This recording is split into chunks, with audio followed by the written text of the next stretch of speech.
ಎಷ್ಟು ಸಾಕು, ಬ್ರೈಟ್ನೆಸ್ ಎಷ್ಟು ಸಾಕು, ಕ್ಲೀನ್ ಬರ್ತದೆ. ಅದಕ್ಕಿಂತ ಕ್ಲೀನ್ ಇದೆ ಇದು. ಬೇಡ, ಇಲ್ಲೇ ಇಲ್ಲ, ಎಲ್ಲ ಕವರ್ ಆಗ್ತದಲ್ಲ ಫುಲ್. ತೊಂದರೆ ಇಲ್ಲ, ಕವರ್ ಆಗ್ತದೆ. 4 ಜನ ಇದ್ದಾರೆ, ಯಾರು ಇಲ್ಲ? 4 ಜನ ಬರುವುದಿಲ್ಲ, 3 ಅಲ್ಲ. ಕುರ್ಚಿ ತೆಗೆದು ಬಿಡಿ ಹಾಗಾದ್ರೆ. ವಿನಾಯಕ್ ಕೊಟ್ಟರೆ ಇವರು, ವಿನಾಯಕ್ ಕೊಟ್ಟರೆ ನೀವು ನಿತ್ಯಾನಂದ. ಹೌದು ಅಷ್ಟೇ. 3 ಸಾಕು, ಒಂದು ಕುರ್ಚಿ ತೆಗೆಯುವ. ಹಾಂ ಹೌದೌದು, ಬರಲಿ, ಹತ್ತಿರ ಬರಲಿ.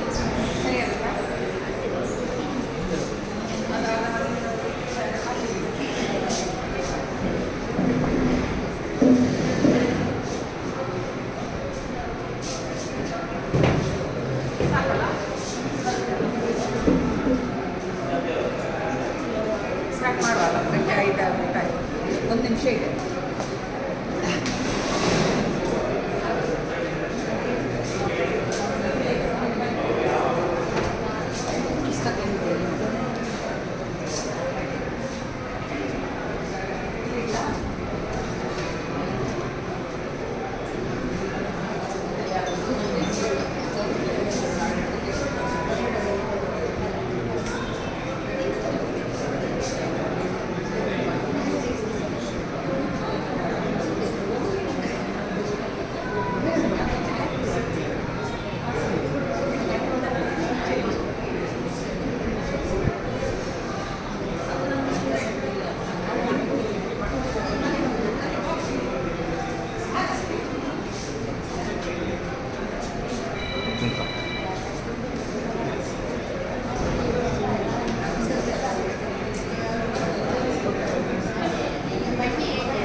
ಗೌರವಾನ್ವಿತ ಅಖಿಲ ಭಾರತ ಸಾಹಿತ್ಯ ಪರಿಷತ್ತಿಗೆ ಆಗಮಿಸಿರುವಂಥ ಎಲ್ಲ ಬಂಧುಗಳಿಗೆ ಪ್ರಪ್ರಥಮವಾಗಿ ವಂದಿಸಿಕೊಳ್ಳುತ್ತಾ,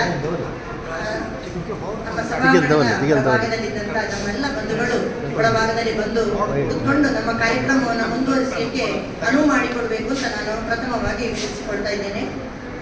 ಕನ್ನಡ ಅಲ್ಲಮ ಪ್ರಭುಪೀಠ ಕಾಂತಾವರ ಹಾಗೂ ಅಖಿಲ ಭಾರತ ಸಾಹಿತ್ಯ ಪರಿಷತ್ತು ಕಾರ್ಕಳ ಘಟಕದ ಒಟ್ಟಿಗೆ ಸೇರಿಕೊಂಡು ಜಂಟಿಯಾಗಿ ಆಚರಿಸುತ್ತಿರುವಂತಹ 55ನೇಯ ಕಾರ್ಯಕ್ರಮ 2026ನೇಯ ವರ್ಷ ಪೂರ್ತಿ ಮಹಾಭಾರತ ಭಾವದೀಪ ಉಪನ್ಯಾಸ ಮಾಲಿಕೆ. ಇಂದಿನ ಒಂದು ಈ ಸಭೆಗೆ ಅನಿವಾರ್ಯ ಕಾರಣಗಳಿಂದ ನಮ್ಮ ಕಾಂತಾವರ ಈ ಸಂಘಟನೆಯ ಅಧ್ಯಕ್ಷರಾದ ನಾಮ ಗೋಸಾಲೆಯವರು ಗೈರು ಹಾಜರಾಗ್ತಾ ಇದ್ದಾರೆ. ಅವರು ಮೊದಲೇ ನಮಗೆ ದೂರವಾಣಿ ಮೂಲಕ ಇದನ್ನು ತಿಳಿಸಿರುತ್ತಾರೆ. ನಮ್ಮ ಕಾರ್ಕಳ ಘಟಕದ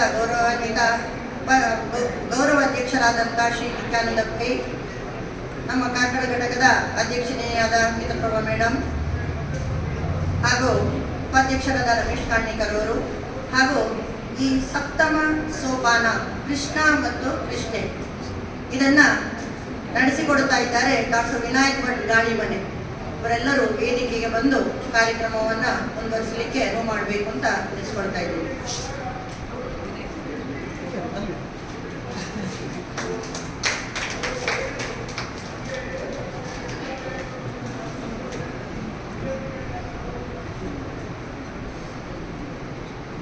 ನಾವು ಅತಿಥಿಗಳ ಪರಿಚಯ ಮಾಡುವಂತಹ ಕಾರ್ಯಕ್ರಮ ಈಗಾಗಲೇ ನಿಮಗೆ ಚಿರಪರಿಚಿತರು ಗಾಳಿಮನೆ ವಿನಾಯಕ್ ಭಟ್ಟರವರು ತಮ್ಮ ಅತ್ಯುತ್ತಮ ವಾಗ್ಚರಿಯೊಂದಿಗೆ ನಮ್ಮ ಕಾರ್ಯಕ್ರಮವನ್ನು ಈವರೆಗೆ ನಡೆಸಿಕೊಂಡು ಬರ್ತಾ ಇದ್ದಾರೆ. ಈ ಒಂದು ಉಪನ್ಯಾಸ ಮಾಲಿಕೆಯ ಆರಂಭವನ್ನು ಪ್ರಾರ್ಥನೆಯೊಂದಿಗೆ ನಡೆಸಿಕೊಡ್ತಾ ಇದ್ದಾರೆ ನಮ್ಮ ಕಾರ್ಕಳದ ಪ್ರಸಿದ್ಧ ಹರಿದಾಸರಾಗಿರುವಂಥ ಶ್ರೀ ಅನಂತ ಪದ್ಮನಾಭ ಭಟ್. ತಮಗೆಲ್ಲರಿಗೂ ಸಹ ಅವರು ಪರಿಚಿತರು. ಇವರನ್ನು ನಾನು ವೇದಿಕೆಗೆ ಪ್ರಾರ್ಥನೆಗಾಗಿ ಆಹ್ವಾನಿಸುತ್ತಾ ಇದ್ದೇನೆ.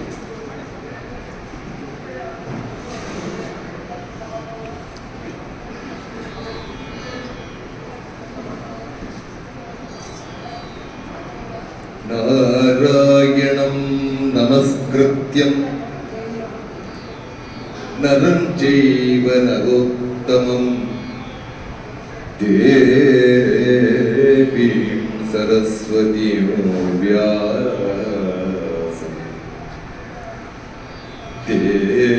ದೇವೀಂ ಸರಸ್ವತೀಂ ವ್ಯಾಸಂ ತಥೋ ಜಯಮುದೀರಯೇತ್. ಯಾ ಕುಂದೇಂದು ತುಷಾರ ಆರಧವನ ಯಾ ಶುಭ್ರವಸ್ತ್ರಾವೃತ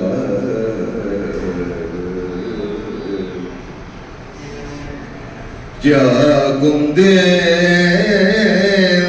ತುಷಾರ ಆರಧವನ ಯಾ ಶುಭ್ರವಸ್ತ್ರಾವೃತ ಯಾ ವೀಣಾವರದಂಡ ಪಂಡಿತಕರಾಗ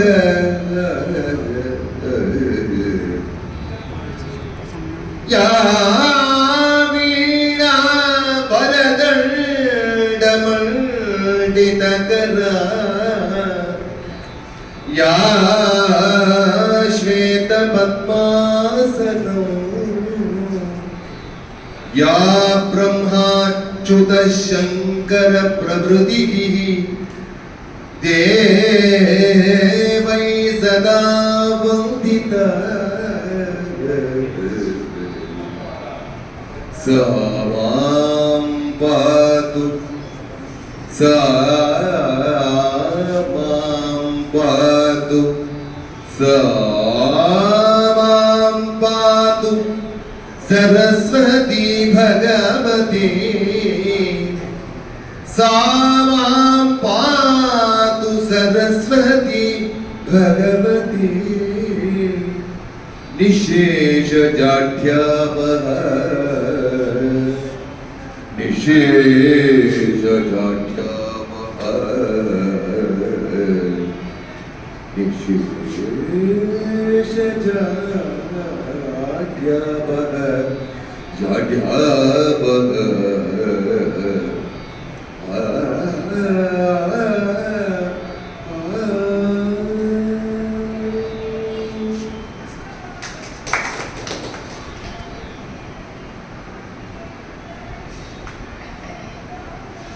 ಅತ್ಯಂತ ಶ್ರದ್ಧೆಯಿಂದ ಶ್ರಾವ್ಯವಾಗಿ ನಮ್ಮ ಒಂದು ಕಾರ್ಯಕ್ರಮಕ್ಕೆ ಚಾಲನೆಯನ್ನು ಕೊಟ್ಟಿದ್ದಾರೆ ಶ್ರೀ ಅನಂತ ಪದ್ಮನಾಭ ಭಟ್ ಸರ್. ನಿಮಗೆ ಎಲ್ಲರ ಪರವಾಗಿ ಪೂರಕವಾದ ವಂದನೆಗಳನ್ನು ಸಲ್ಲಿಸ್ತಾ ಇದ್ದೀನಿ.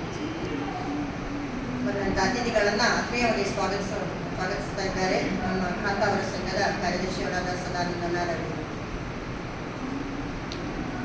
ಎಲ್ಲರಿಗೂ ವಂದನೆಗಳು.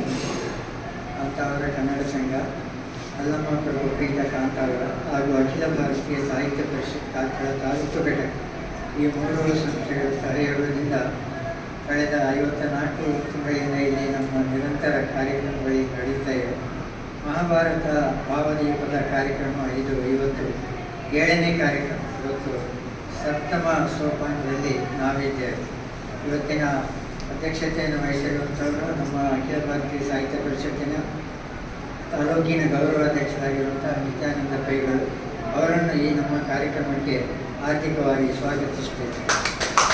ಅದೇ ರೀತಿ ಇನ್ನೊಂದು ನಮ್ಮ ಅಖಿಲ ಭಾರತೀಯ ಸಾಹಿತ್ಯ ಪರಿಷತ್ತಿನ ಕಾರ್ಕಳ ತಾಲೂಕು ಘಟಕದ ಅಧ್ಯಕ್ಷರಾಗಿರುವಂಥ ಮಿತ್ರಪ್ರಭಾ ಮೇಡಮ್ ಅವರು ವೇದಿಕೆಯಲ್ಲಿದ್ದಾರೆ. ಅವರನ್ನು ಕೂಡ ಆರ್ಥಿಕವಾಗಿ ಸ್ವಾಗತಿಸುತ್ತೇವೆ.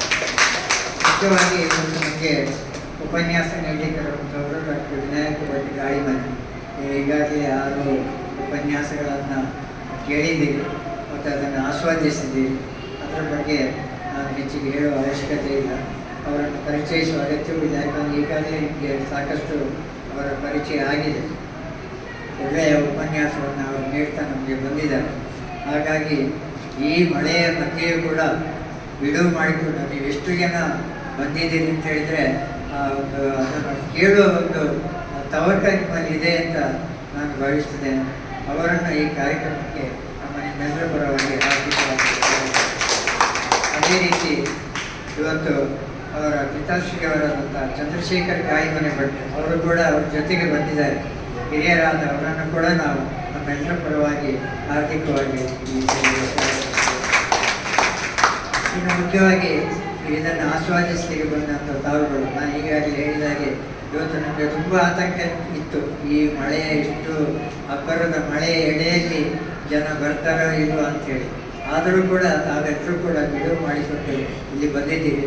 ತಮ್ಮೆಲ್ಲರನ್ನು ಕೂಡ ಈ ಸಭೆಗೆ ಆರ್ಥಿಕವಾಗಿ ಸ್ವಾಗತಿಸ್ತೀವಿ. ಅದೇ ರೀತಿ ಇವತ್ತು ಉಪಹಾರದ ಪ್ರಾಯೋಜಕತ್ವವನ್ನು ವಹಿಸಿದವರು ಶ್ರೀ ರವೀಂದ್ರ ಎಸ್ ಹೆಗ್ಡೆ ಮತ್ತು ಶ್ರೀಮತಿ ಲೀಲಾವತಿ ಆರ್ ಹೆಗ್ಡೆ ಅವರನ್ನು ಕೂಡ ಈ ಸಮಾರಂಭಕ್ಕೆ ಆರ್ಥಿಕವಾಗಿ ಸ್ವಾಗತಿಸ್ತಾರೆ. ಮತ್ತೊಮ್ಮೆ ಹೆಸರಿಗೂ ಸ್ವಾಗತ.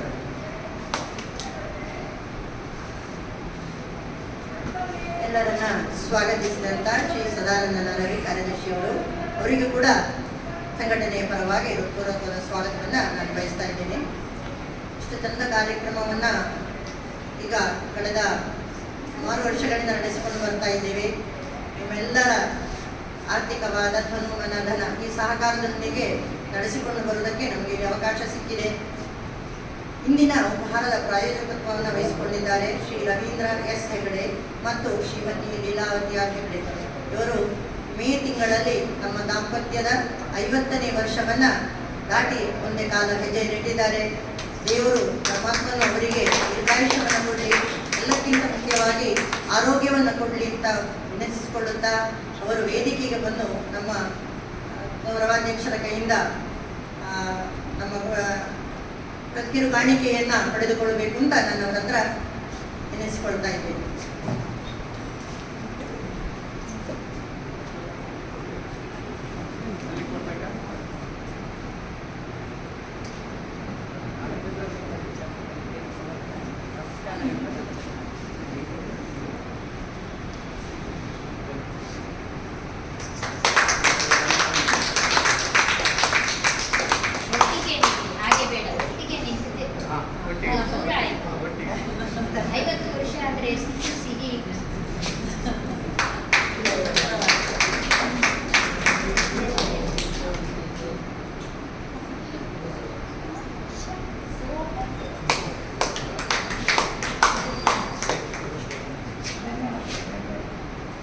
ಬಹಳ ಸಂತೋಷ. ದಂಪತಿಗಳು ಒಟ್ಟಿಗೆ ಬಂದು ನಮ್ಮೊಂದಿಗೆ ವೇದಿಕೆಯಲ್ಲಿ ಹಂಚಿಕೊಂಡಿದ್ದಾರೆ. ಮತ್ತೊಮ್ಮೆ ಮಗದೊಮ್ಮೆ ಅವರಿಗೆ ನಿಮ್ಮೆಲ್ಲರ ಪರವಾಗಿ ಹೃತ್ಪೂರ್ವಕವಾದ ಅಭಿನಂದನೆಯ ಮಾತುಗಳನ್ನು ಈ ಸಂದರ್ಭದಲ್ಲಿ ಕೊಡ್ತಾ ಇದ್ದೇನೆ. ಮುಖ್ಯವಾಗಿ ನಾವು ಸಮಯಕ್ಕೆ ಸರಿಯಾಗಿ ನಮ್ಮ ಉಪನ್ಯಾಸವನ್ನು ನಾವು ಕೊನೆಗೊಳಿಸಬೇಕಾಗಿರೋದ್ರಿಂದ ಸಮಯಕ್ಕೆ ನಾನು ಯಾವುದೇ ತೊಂದರೆಗಳು ಮಾಡಿಕೊಳ್ಳದೆ ನಮ್ಮ ವಿನಾಯಕ್ ಭಟ್ ಗಾಳಿಮನೆ ಉಪನ್ಯಾಸಕರು ಇವರಿಗೆ ಉಪನ್ಯಾಸಕ್ಕಾಗಿ ವೇದಿಕೆಯನ್ನು ತೆರವು ಮಾಡ್ತಾ ಇದ್ದೀವಿ.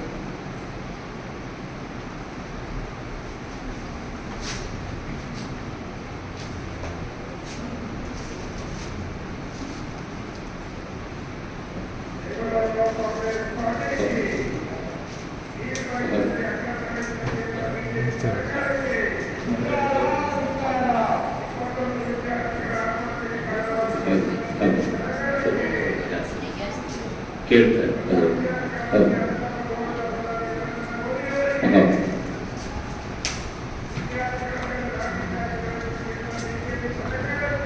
ಗುರುಂ ಗಣಪತಿಂ ದುರ್ಗಾಂ ಭಾಸ್ಕರಂ ಶಿವಮಚ್ಯುತಂ ಬ್ರಹ್ಮಾಣಂ ಗಿರಿಜಾಂ ಲಕ್ಷ್ಮೀಂ ವಾಣೀಂ ವಂದೇ ವಿಭೂತಯೇ.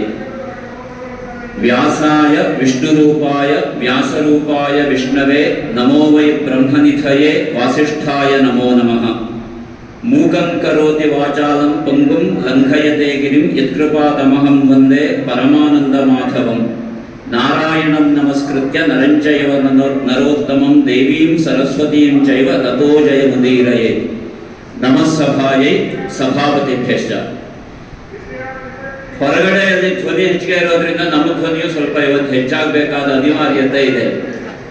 ಧ್ವನಿ ಏರಿಸಿದಾಕ್ಷಣ ವಸ್ತುಸ್ಥಿತಿ ಮರೆಮಾಚಲ್ಪಡುವುದಿಲ್ಲ ಎನ್ನುವುದಕ್ಕೆ ಧ್ವನಿಪೂರ್ಣವಾದ ಮಹಾಭಾರತ ಕಾವ್ಯ ಒಂದು ಒಳ್ಳೆಯ ನಿದರ್ಶನ. ಹಾಗಾಗಿ ಯಾವ ಧ್ವನಿಗೂ ನಾವು ಯೋಚನೆ ಮಾಡಬೇಕಾದದ್ದಿಲ್ಲ, ಆದರೆ ನಮ್ಮ ಧ್ವನಿಯನ್ನು ನಾವು ಯಾವತ್ತೂ ಹತ್ತಿಕ್ಕಲಿಕ್ಕೆ ಬಿಡಬಾರ್ದು ಎನ್ನುವ ಜೊತೆಯಲ್ಲಿ ಸನಾತನಕ್ಕೆ ಜಯವಾಗಲಿ ಎನ್ನುವ ಮಾತಿನೊಂದಿಗೆ ಮಾತನ್ನ ಆರಂಭ ಮಾಡ್ತಾ ಇದ್ದೇನೆ. ಇದು ಸನಾತನದ ಜಯ. ಈ ಜಯವನ್ನ ಯಾರೂ ಹೋಗಲಾಡಿಸ್ಲಿಕ್ಕೆ ಆಗೋದಿಲ್ಲ. ಯಾಕೆಂದ್ರೆ ಈ ಗ್ರಂಥದ ಹೆಸರೇ ಜಯ ಅಂತ. ಜಯೇತಿ ಇತಿಹಾಸೋಯಂ ಅಂತ ನಾವು ಪ್ರಾರಂಭದಲ್ಲಿ ಇದ್ರ ಬಗ್ಗೆ ಆಡಿದ್ವಿ. ಆ ಜಯ ಅದು ಯಾವತ್ತೂ ಕೂಡ ಈ ನೆಲದ ಶಾಶ್ವತವಾದ ಸತ್ವ ಮತ್ತು ಅದರ ಸ್ವತ್ತು. ಹಾಗಾಗಿ ಯಾರು ಎಷ್ಟು ಧ್ವನಿ ಮಾಡಿದ್ರು, ಯಾವ ಕ್ರಿಮಿಕೀಟಗಳು ಪಕ್ಷವಾಗಿ ಮಾರ್ಪಟ್ಟರು ನಮಗೇನೂ ಆಗೋದಿಲ್ಲ. ಅದು ಅಲ್ಲಿಗೆ ನಿಲ್ತದೆ. ಅರಳಬೇಕಾದ ಕಮಲ ಅರಳಿ ಆಗಿದೆ, ಅದು ಹಾಗೆ ಬ್ರಹ್ಮ ಕಮಲವಾಗಿ ನೆಲೆ ನಿಲ್ತದೆ. ಪಕ್ಷಾತೀತವಾಗಿ ನಾವು ಆಡಬೇಕಾದಂತಹ ಮಾತಿದು. ಆತ್ಮೀಯರೇ, ವೈಕುಂಠ ಏಕಾದಶಿ, ವೈಷ್ಣವ ಏಕಾದಶಿ, ಶಯನಿ ಏಕಾದಶಿ, ಹೀಗೆ 10 ಹಲವು ಹೆಸರುಗಳಿಂದ ಕರೆಯಲ್ಪಡುವಂತಹ ಇವತ್ತಿನ ದಿವಸ ನಮಗೆಲ್ಲ ಸ್ಮರಣೀಯವಾದದ್ದು ಮತ್ತು ನಾವೆಲ್ಲ ಆಚರಿಸಬೇಕಾದ ದಿವಸ. ಇವತ್ತು ವಿಷ್ಣುವಿನ ಶಯನೋತ್ಸವ. ನಮ್ಮ ಬದುಕಿನಲ್ಲಿ ನಾವು ಪ್ರತಿ ದಿವಸ ಗುಡ್ ನೈಟ್ ಅಂತ ಬೇರೆಯವರಿಗೆ ಕಳಿಸ್ತಾ ಇರ್ತೇವೆ. ಇವತ್ತು ನಾವು ಗುಡ್ ನೈಟ್ ಹೇಳಬೇಕಾಗಿದ್ದು ವಿಷ್ಣುವಿಗೆ ಅಂತ. ಯಾಕೆ ಅಂತಂದ್ರೆ ಶುಭರಾತ್ರಿ ಅಂತ ಹೇಳಿ ಅವನಿಗೊಂದು ಶಯನೋತ್ಸವ ಇವತ್ತು ಆರಂಭ ಆಗ್ತದೆ. ನಾವೆಲ್ಲ ಮಲಗಿದ್ರೆ ನಿದ್ರೆ ಬರ್ತದೆ. ಬೆಳಗಾದ ತಕ್ಷಣ ಸೂರ್ಯೋದಯ ಆದ್ಮೇಲೆ ನಾವು ಎದ್ಕೊಳ್ತೀವಿ, ಎಂದಿನ ಹಾಗೆ ಕೆಲಸ ಮುಂದುವರೆದು ಹೋಗುತ್ತೆ. ಆದ್ರೆ ವಿಷ್ಣುವಿನ ಶಯನ ಅಂತಿದ್ದಾಗ ಅದು ಉತ್ಸವವಾಗುತ್ತೆ. ಅಂತಂದ್ರೆ ಮಹಾತ್ಮರು ಯಾವ ಕಾರ್ಯವನ್ನ ಆಚರಿಸಿದ್ರು ಅದಕ್ಕೊಂದು ಉತ್ಸವದ ನೆಲೆ ನಮ್ಮ ಸನಾತನ ಧರ್ಮದಲ್ಲಿ ಕೊಡಲ್ಪಟ್ಟಿದೆ. ಅಂತಹ ಧರ್ಮದ ನೆಲೆಯಲ್ಲಿರುವಂತಹ ನಮ್ಮಗಳಿಗೆ ಇವತ್ತಿನ ದಿವಸ ನಿಜವಾಗಿ ಉತ್ಸವದ ದಿವಸ. ಹಾಗಾಗಿ ಯಾರು ಎಷ್ಟೇ ಕಂಠಘೋಷವಾಗಿ ತಮ್ಮ ಕಂಠವನ್ನು ಹರಿದುಕೊಂಡ್ರು ನಮ್ಮ ಶ್ರೀಕಂಠ ಹೀಗೆ ಇರ್ತದೆ ಎನ್ನುವುದನ್ನ ಹೇಳ್ತಾ, ಅದರ ಜೊತೆಯಲ್ಲಿ ವಿಷ್ಣು ಉಪವಾಸದ ನೆಲೆಯನ್ನ ನಾವು ಈ ಸಂದರ್ಭದಲ್ಲಿ ನೆನಪಿಸಿಕೊಳ್ಳೋದಿದ್ರೆ, ನಮ್ಮ ಇಂದ್ರಿಯಗಳನ್ನ, ನಮ್ಮ ಮನಸ್ಸನ್ನ ವಿಷಯಗಳಿಂದ ಅದನ್ನ ಹಿಮ್ಮುಖಗೊಳಿಸಿ ಪರಮಾತ್ಮನಲ್ಲಿ ಅಭಿಮುಖಗೊಳಿಸುವಂತಹ ಒಂದು ಪ್ರಕ್ರಿಯೆಗೆ ಉಪವಾಸ ಅಂತ ಹೇಳ್ತಾರೆ. ಉಪಾವೃತ್ತಸ್ತು ವಿಷಯೇಭ್ಯ ಎನ್ನುವಂತಹ ಮಾತು ಈ ಹಿನ್ನೆಲೆಯಲ್ಲಿ ನಾವು ನೆನಪು ಮಾಡಿಕೊಳ್ಬಹುದು. ಆಮೇಲೆ ವಿಷ್ಣುವಿನ ಜೊತೆಯಲ್ಲಿ ಅಭಿಮುಖೀಕರಣವಾಗಬಹುದಾದಂತಹ ಯಾವ ನೆಲೆ ಇದೆ ಅದೇ ನಿಜವಾದಂತಹ ಬೆಲೆಯನ್ನು ಹೊಂದಿತ್ತು ಎನ್ನುವುದನ್ನು ಈ ಸಂದರ್ಭಕ್ಕೆ ನಾವು ನೆನಪಿಸಿಕೊಳ್ಬಹುದು. ಅಂತಹ ದಿವಸ ಶಯನೋತ್ಸವ ಎನ್ನುವುದು ಈ ನೆಲೆಯಲ್ಲಿ ನಮಗೆ ಉತ್ಸವವಾಗಿದೆ.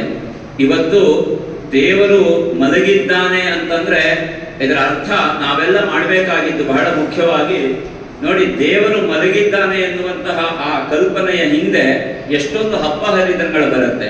ಒಂದು ವಿಶೇಷವನ್ನು ನಾವು ಗಮನಿಸಿದ್ರೆ ನಮಗೆ ಗೊತ್ತಾಗುತ್ತೆ.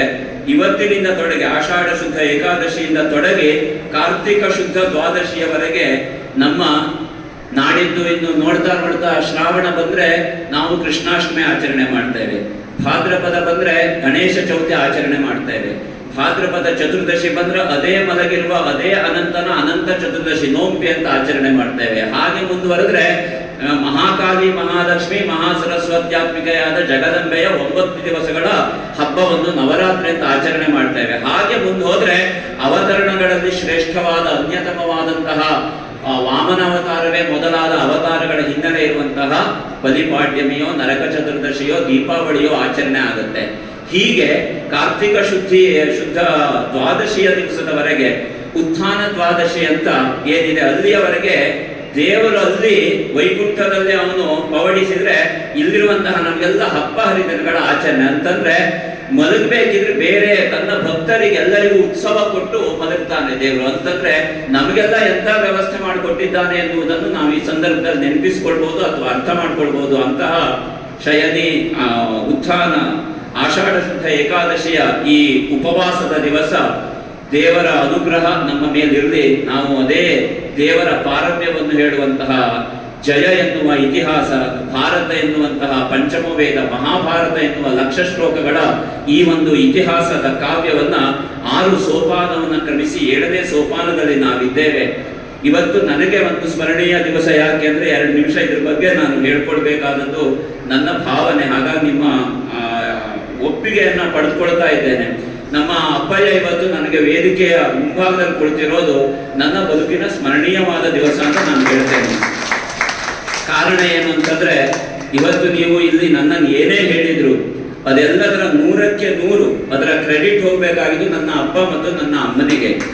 ಅವರು ಇದ್ದಾರೆ ಅಂತ ಅವರನ್ನು ಹೊಗಳ್ತಾ ಇಲ್ಲ. ತುಂಬಾ ಸಲ ನಾನು ಆರಂಭದಿಂದ ಹೇಳ್ಕೊಂಡು ಬಂದಿದ್ದೇನೆ. ಅದು ನನ್ನ ಭಾವನೆ. ಯಾಕೆ ಅಂದ್ರೆ ನಾನು ಶೂನ್ಯ, ಈಗಲೂ ನಾನು ಶೂನ್ಯನೇ. ಅವರು ಕೊಟ್ಟಂತಹ ಆ ಆಶೀರ್ವಾದ, ಅವರು ಕೊಟ್ಟ ಮಾರ್ಗದರ್ಶನ ಇವತ್ತು ಕೂಡ ಈಗ ಏನು ಆಷಾಢ ಶುದ್ಧ ಏಕಾದಶಿ ಬಗ್ಗೆ ಹೇಳಿದೆ ಅದೆಲ್ಲ ಅವರು ನನಗೆ ಹೇಳ್ಕೊಟ್ಟು ನಾನು ಹೇಳ್ತಾ ಇದ್ದೇನೆ. ನಾನೊಂದು ಮಾಧ್ಯಮ. ನಿಜವಾಗಿ ಅವರಲ್ಲಿ ಜ್ಞಾನ ಇದೆ, ಅವರಲ್ಲಿ ಸ್ವತ್ವ ಇದೆ, ಅವರಲ್ಲಿ ಸತ್ವ ಇದೆ. ಆ ಸತ್ವ ನನ್ನ ಬದುಕಿನ ಪ್ರೇರಣೆ ಆಗಿದೆ. ಆ ಪ್ರೇರಣೆಯಿಂದ 4 ಅಕ್ಷರ 4 ಮಾತು ಈ ರೀತಿಯಲ್ಲಿ ಆಡ್ಲಿಕ್ಕೆ ಆಗ್ತಾ ಇದೆ. 77 ವರ್ಷದ ಹಿರಿಯರವರು, ಹವ್ಯಕ ವೇದರತ್ನ ಎನ್ನುವ ಗೌರವ ಪಾತ್ರರಾದವರು, ಧರ್ಮಶಾಸ್ತ್ರ ವಿದ್ವತ್ತನ್ನ ಕೇವಲ 2 ವರ್ಷದಲ್ಲಿ ಪೂರೈಸಿದಂತಹ ಒಂದು ಕಾಲದಲ್ಲಿ ಅಸೀಮವಾದ ಪೌರೋಹಿತ್ಯದಿಂದ ನಮ್ಮ ಉತ್ತರ ಕನ್ನಡದ 4-6 ತಾಲೂಕುಗಳಲ್ಲಿ ಗೌರವವನ್ನು ಪಡೆದಂತಹವರು. ಇವತ್ತಿಗೂ ಕೂಡ ಅವರ ಜ್ಯೋತಿಷ್ಯ, ಅವರಲ್ಲಿರಬಹುದಾದಂತಹ ಜ್ಞಾನ ಲೋಕದಲ್ಲಿ ಬಹಳಷ್ಟು ಜನರಿಗೆ ಉಪಕಾರಕವಾಗಿದೆ. ಪಾರಂಪರಿಕವಾದ ನಮ್ಮ ಮನೆಯ ಪೌರೋಹಿತ್ಯವನ್ನು ನಿರಂತರವಾಗಿ ಈ ವಯಸ್ಸಿನಲ್ಲಿ ಕೂಡ ಅವರು ನಡೆಸ್ಕೊಂಡು ಹೋಗ್ತಾ ಇದ್ದಾರೆ. ಅವರ ಮಾರ್ಗದರ್ಶನದಲ್ಲಿ ಚಿಕ್ಕಪ್ಪ, ಅಣ್ಣಂದಿರೆಲ್ಲ ನಡೆಸ್ಕೊಂಡು ಹೋಗ್ತಾ ಇದ್ದಾರೆ. ಅಂತಹ ನನ್ನ ತಂದೆಯವರು ಇವತ್ತು ಈ ಒಂದು ಕಾರ್ಯಕ್ರಮದಲ್ಲಿ ಉಪಸ್ಥಿತರಿದ್ದಾರೆ. ದೂರದ ಉತ್ತರ ಕನ್ನಡದಿಂದ ಅವರು ಬಂದಿದ್ದಾರೆ. ಬಂದು ಈ ಸಂದರ್ಭದಲ್ಲಿ ಇಲ್ಲಿ ಉಪಸ್ಥಿತರಿರುವುದು ನನಗೊಂದು ನೆನಪಿನ ದಿವಸ. 12 ಮಾಲಿಕೆಗಳ ಒಂದು ಪುಷ್ಪ ಮಾಲಿಕೆ ಸಿದ್ಧವಾಗ್ತಾ ಇದೆ. 7ನೇ ಮಾಲಿಕೆ, 7ನೇಯ ಹೂವು ಇವತ್ತು ಪೋಣಿಸಲ್ಪಡ್ತಾ ಇದೆ ಆ ಮಾಲೆಯಲ್ಲಿ. ಈ 7ನೇ ಹೂವು ನನ್ನ ಪಾಲಿಗೆ ಬಹಳ ದೊಡ್ಡ ಒಂದು ಬ್ರಹ್ಮಕಮಲವಾಗಿ ಕಾಣುವ ಹಾಗೆ ಆಗಿದೆ. ಇದನ್ನು ನಾನು ಹೇಳೋದಕ್ಕೆ ಇಷ್ಟಪಡ್ತೇನೆ. ಸಪ್ತಮಂ ದೈವ ಚಿಂತನಂ ಎನ್ನುವ ಹಾಗೆ ಸಪ್ತಮ ಪುಷ್ಪ ಇವತ್ತು ಇಲ್ಲಿ ವಿಶೇಷವಾಗಿ ಈ ನೆಲೆ ನನಗೆ ಸ್ಮರಣೀಯವಾದದ್ದು ಅಂತ ಹೇಳ್ತಾ ಕಥೆಗೆ ಬರ್ತಾ ಇದ್ದೇನೆ. ಕ್ಷಮಿಸಿ, ವ್ಯಕ್ತಿಗತವಾದ ಸ್ವಾರ್ಥದ 4 ಮಾತುಗಳು ಆಡಿದ್ದು ಅಂತ ಭಾವಿಸಿದ್ರೆ ಕ್ಷಮೆ ಇರಲಿ ಅಂತ ಹೇಳ್ತಾ, ಹಿಂದಿನ ತಿಂಗಳಿನಲ್ಲಿ ನಾವು ನೋಡಿರುವಂತಹ ವಿಷಯ ದ್ರೌಪದಿಯ ವಿವಾಹದ ಹಿನ್ನೆಲೆಯ ವಿಚಾರವನ್ನು ನೋಡಿದ್ವಿ. ಈ ಸಲ ಯೋಗಾಯೋಗ ವೈಷ್ಣವ ಏಕಾದಶಿಯೂ ಆಯಿತು, ಶಯನಿ ಏಕಾದಶಿ ಆಯಿತು. ನಮ್ಮ ಉಪನ್ಯಾಸದ ಮಾಲಿಕೆಯಲ್ಲಿ ಆಗ್ಲೇ ಹೇಳಿದ ಹಾಗೆ, ಸದಾನಂದ ಅವರು ಹೇಳಿದ ಹಾಗೆ, ನಮ್ಮ ಏನು ವಿಷ್ಣು ಪಾರಂಭ್ಯದ ಕೃಷ್ಣನ ಹೆಸರು ಬಂದ್ಕೊಂಡಿದೆ. ಇದು ಯಾವುದು ಪೂರ್ವ ನಿರ್ಧಾರಿತವಾದದ್ದಲ್ಲ. ಇಲ್ಲಿ ಬಂದು ಇವತ್ತಿನ ದಿವಸಕ್ಕೆ ನೋಡ್ಬೇಕಿದ್ರೆ ದೇವರನ್ನು ಅನುಗ್ರಹಿಸಿದ್ದಾನೆ ಅಂತ ಭಾವಿಸ್ತೇನೆ. ಪಕ್ಕದಲ್ಲೇ ಇಲ್ಲಿಯೇ ವೆಂಕಟರಮಣ ದೇವರ ಒಂದು ಸಾನ್ನಿಧ್ಯ ಇದೆ, ನಮಗೆಲ್ಲ ಗೊತ್ತಿರುವಂತಹದ್ದು. ಅಂತಹ ದೇವರು ನಮಗೊಂದು ಅನುಗ್ರಹ ಮಾಡಿ ಪ್ರಚೋದನೆ ಕೊಟ್ಟಿದ್ದು ಅಂತ ಕಾಣ್ತದೆ. ಹಾಗಾಗಿ ಕೃಷ್ಣ ಮತ್ತು ಕೃಷ್ಣೆ ಅಂತ ಹೆಸರಿಟ್ಟಿದ್ದೇವೆ ಇವತ್ತಿನ ಉಪನ್ಯಾಸಕ್ಕೆ. ಆತ್ಮೀಯರೇ, ವಿಶೇಷವಾದ ಅಸ್ತಿತ್ವವನ್ನು ಉಳಿಸಿಕೊಳ್ಳುವ ಹೋರಾಟದಲ್ಲಿ ಪಾಂಡವರಿದ್ದಾರೆ.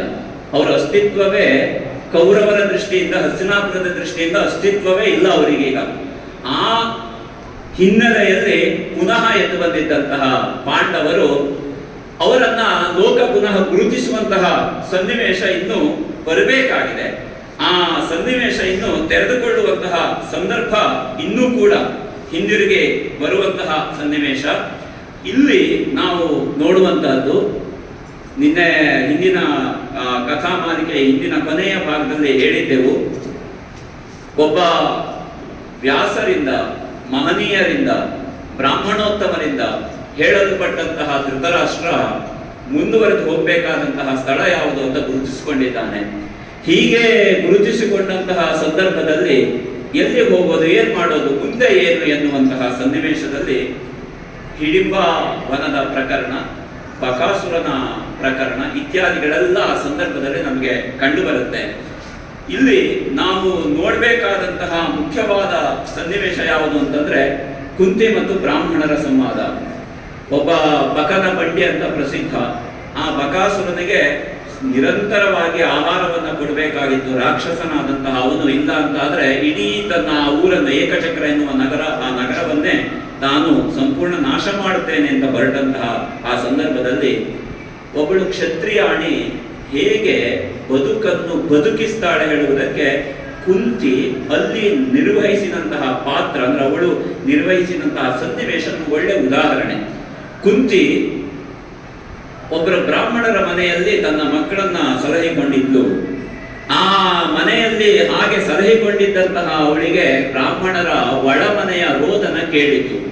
ಆ ರೋದನ ಅರಣ್ಯ ರೋದನವಾಗಬಾರದು ಅಂತ ಒಬ್ಬಳು ತಾಯಿ, ಒಬ್ಬಳು ಕ್ಷತ್ರಿಯಾಣಿ, ಒಬ್ಬಳು ಸಾಮ್ರಾಜ್ಞಿ ಸಂಕಲ್ಪ ಮಾಡ್ತಾಳೆ. ಆ ಸಂಕಲ್ಪದ ಫಲಶ್ರುತಿಯೇ ಬಕಾಸುರನಿಗೆ ಆಹಾರವಾಗಿ ಹೋಗಬೇಕಾದಂತಹ ಬ್ರಾಹ್ಮಣ ಕುಟುಂಬದ ಯಾವುದೋ ಒಂದು ಜೀವವನ್ನು ತಡೆ ಹಿಡಿದು ತನ್ನ ಮಗನಾದ ಭೀಮನನ್ನು ಕಳುಹಿಸಿಕೊಟ್ಲು. ಭೀಮ ಬಕಾಸುರನ ನಡುವೆ ಯುದ್ಧವಾಯಿತು. ಆ ಯುದ್ಧದಲ್ಲಿ ಬಕಾಸುರನನ್ನು ಕೊಂದಂತಹ ಭೀಮ ತನ್ನ ಅಜೇಯತ್ವವನ್ನು, ತನ್ನ ಅಸ್ತಿತ್ವವನ್ನು ಲೋಕದಲ್ಲಿ ತೋರಿಸಿಕೊಟ್ಟ. ವಾಯುಸುತಃ ಮಹಾಬಲಃ ಎನ್ನುವಂತಹ ಒಂದು ಮಾತು ನಾವು ಹನುಮಂತನ ಬಗ್ಗೆ ಹೇಳ್ತೇವೆ. ನಾವು ಮುಂದುವರೆದು ಭೀಮನ ಬಗ್ಗೆ ಕೂಡ ಅದನ್ನು ಹೇಳ್ತೇವೆ. ಆ ವಾಯುಸೂತಃ ಮಹಾಬಲ ಎನ್ನುವಂತಹ ಮಹಾಬಲ ಆ ಭೀಮಸೇನದಲ್ಲಿ ಆ ಮೂಲಕ ಕಂಡು ಬಂತು.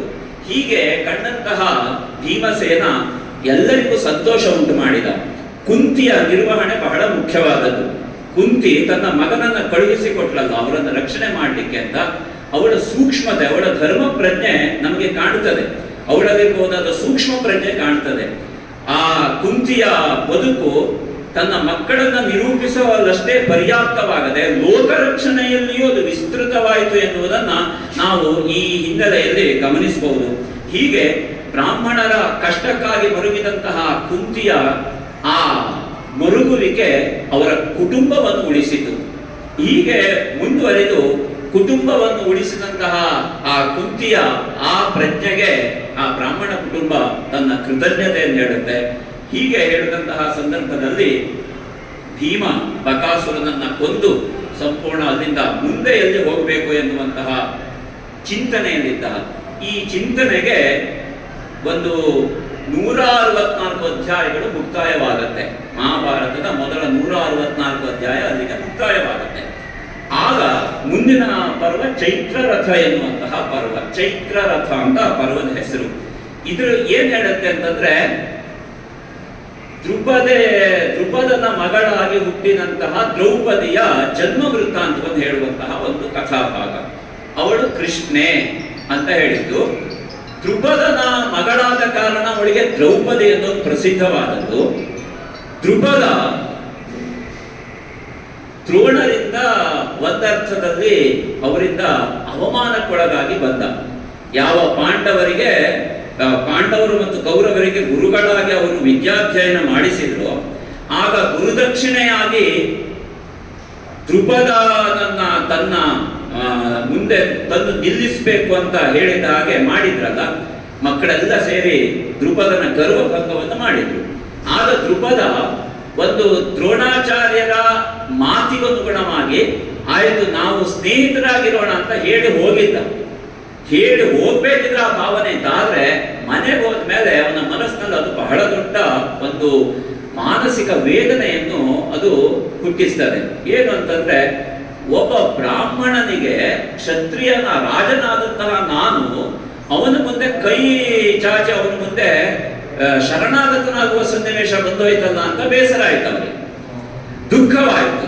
ಆ ದುಃಖಕ್ಕೆ ಅವನು ಪುನಃ ಯೋಚನೆ ಮಾಡ್ದ, ಕ್ಷತ್ರಿಯರು ರಜೋಗುಣ ಉಪೇತರು ಅಂತ. ರಜೋಗುಣ ರಾಗಾತ್ಮಕವಾದದ್ದು, ರಾಗದಿಂದ ಕೂಡಿದ್ದು ಅಂತ ಗೀತೆ, ಮುಂದೆ ಬರುವ ಗೀತೆ ಹೇಳ್ತಾನೆ. ರಜೋ ರಾಗಾತ್ಮಕಂ ವಿಧಿ ತೃಷ್ಣಾಸಂಗ ಸಮುದ್ಭವಂ, ಗೀತೆಯ ಮಾತು. ಅದು ಹಸಿವಿನ ಸಂಕೇತ. ಅದರಿಂದ ನೀವು ವ್ಯಕ್ತಿತ್ವದ ಸ್ವಭಾವಕ್ಕನುಗುಣವಾಗಿ ನೀವು ಅದನ್ನು ತಗೊಂಡಾಗ ಅದು ಮಹತ್ವಾಕಾಂಕ್ಷೆಯಾಗಿ ಪರಿಣಮಿಸ್ತದೆ. ವ್ಯಕ್ತಿತ್ವದ ಹಸಿವು ಯಾವುದು ಅಂತಂದ್ರೆ ಯಶಸ್ಸನ್ನ ಪಡೆಯೋದು, ಇಲ್ಲ ಸಂಪತ್ತನ್ನು ಗಳಿಸೋದು ಇತ್ಯಾದಿಗಳು. ಹೀಗೆ ಆ ರಾಜನಾದಂತಹ ದ್ರುಪದನಿಗೆ ಒಂದು ಹೊಸ ಆಕಾಂಕ್ಷೆ ಹುಟ್ಟಿದ್ದು. ಇಲ್ಲ, ಇದಕ್ಕೆ ಏನಾದ್ರೂ ಮಾಡಿ ನಾನು ಒಂದು ವ್ಯವಸ್ಥೆ ಮಾಡಲೇಬೇಕು, ಇಲ್ಲದೆ ಇದ್ರೆ ಈ ಮನಸ್ಸಿನಿಂದ ಈ ವೇದನೆ ಹೋಗೋದಿಲ್ಲ. ಯಾವುದು? ದ್ರುಪದನಾದ ನನಗೆ ದ್ರೋಣರಿಂದ ಅವಮಾನ ಆಗಿದೆ. ಹೀಗೆ ಯೋಚನೆ ಮಾಡ್ತಾ ಮಾಡ್ತಾ ಕೊನೆಯಲ್ಲೊಂದು ನಿರ್ಧಾರಕ್ಕೆ ಬರ್ತಾನೆ. ನೋಡಿ ಹೇಗೆ ಮನಸ್ಸು ಪರಿವರ್ತನೆ ಆಗ್ತದೆ ಅನ್ನೋದನ್ನು ಮಹಾಭಾರತ ತಿಳಿಸ್ಕೊಡುತ್ತೆ ನಮಗೆ. ದ್ರೋಣರನ್ನು ಕೊಲ್ಲುವುದಕ್ಕೆ ಒಬ್ಬ ಮಗನನ್ನು ಪಡಿಬೇಕು ಅಂತ ಸಂಕಲ್ಪ ಮಾಡಿದ. ದ್ರೋಣರನ್ನ ಗೆಲ್ಲುವುದಕ್ಕಲ್ಲ, ದ್ರೋಣರನ್ನ ಕೊಲ್ಲುವುದಕ್ಕೆ ಒಬ್ಬ ಮಗ ಬೇಕು ಅಂತ ಸಂಕಲ್ಪ ಮಾಡ್ತಾನೆ. ವಿಚಿತ್ರವಾದ ಸಂಕಲ್ಪ. ಆ ಸಂಕಲ್ಪವನ್ನ ಬಾಯ್ದೆರೆಯಾಗಿ ಹೇಳ್ತಾನೆ, ತನ್ನ ಪುರೋಹಿತರಲ್ಲಿ ಹೇಳ್ಕೊಳ್ತಾನೆ.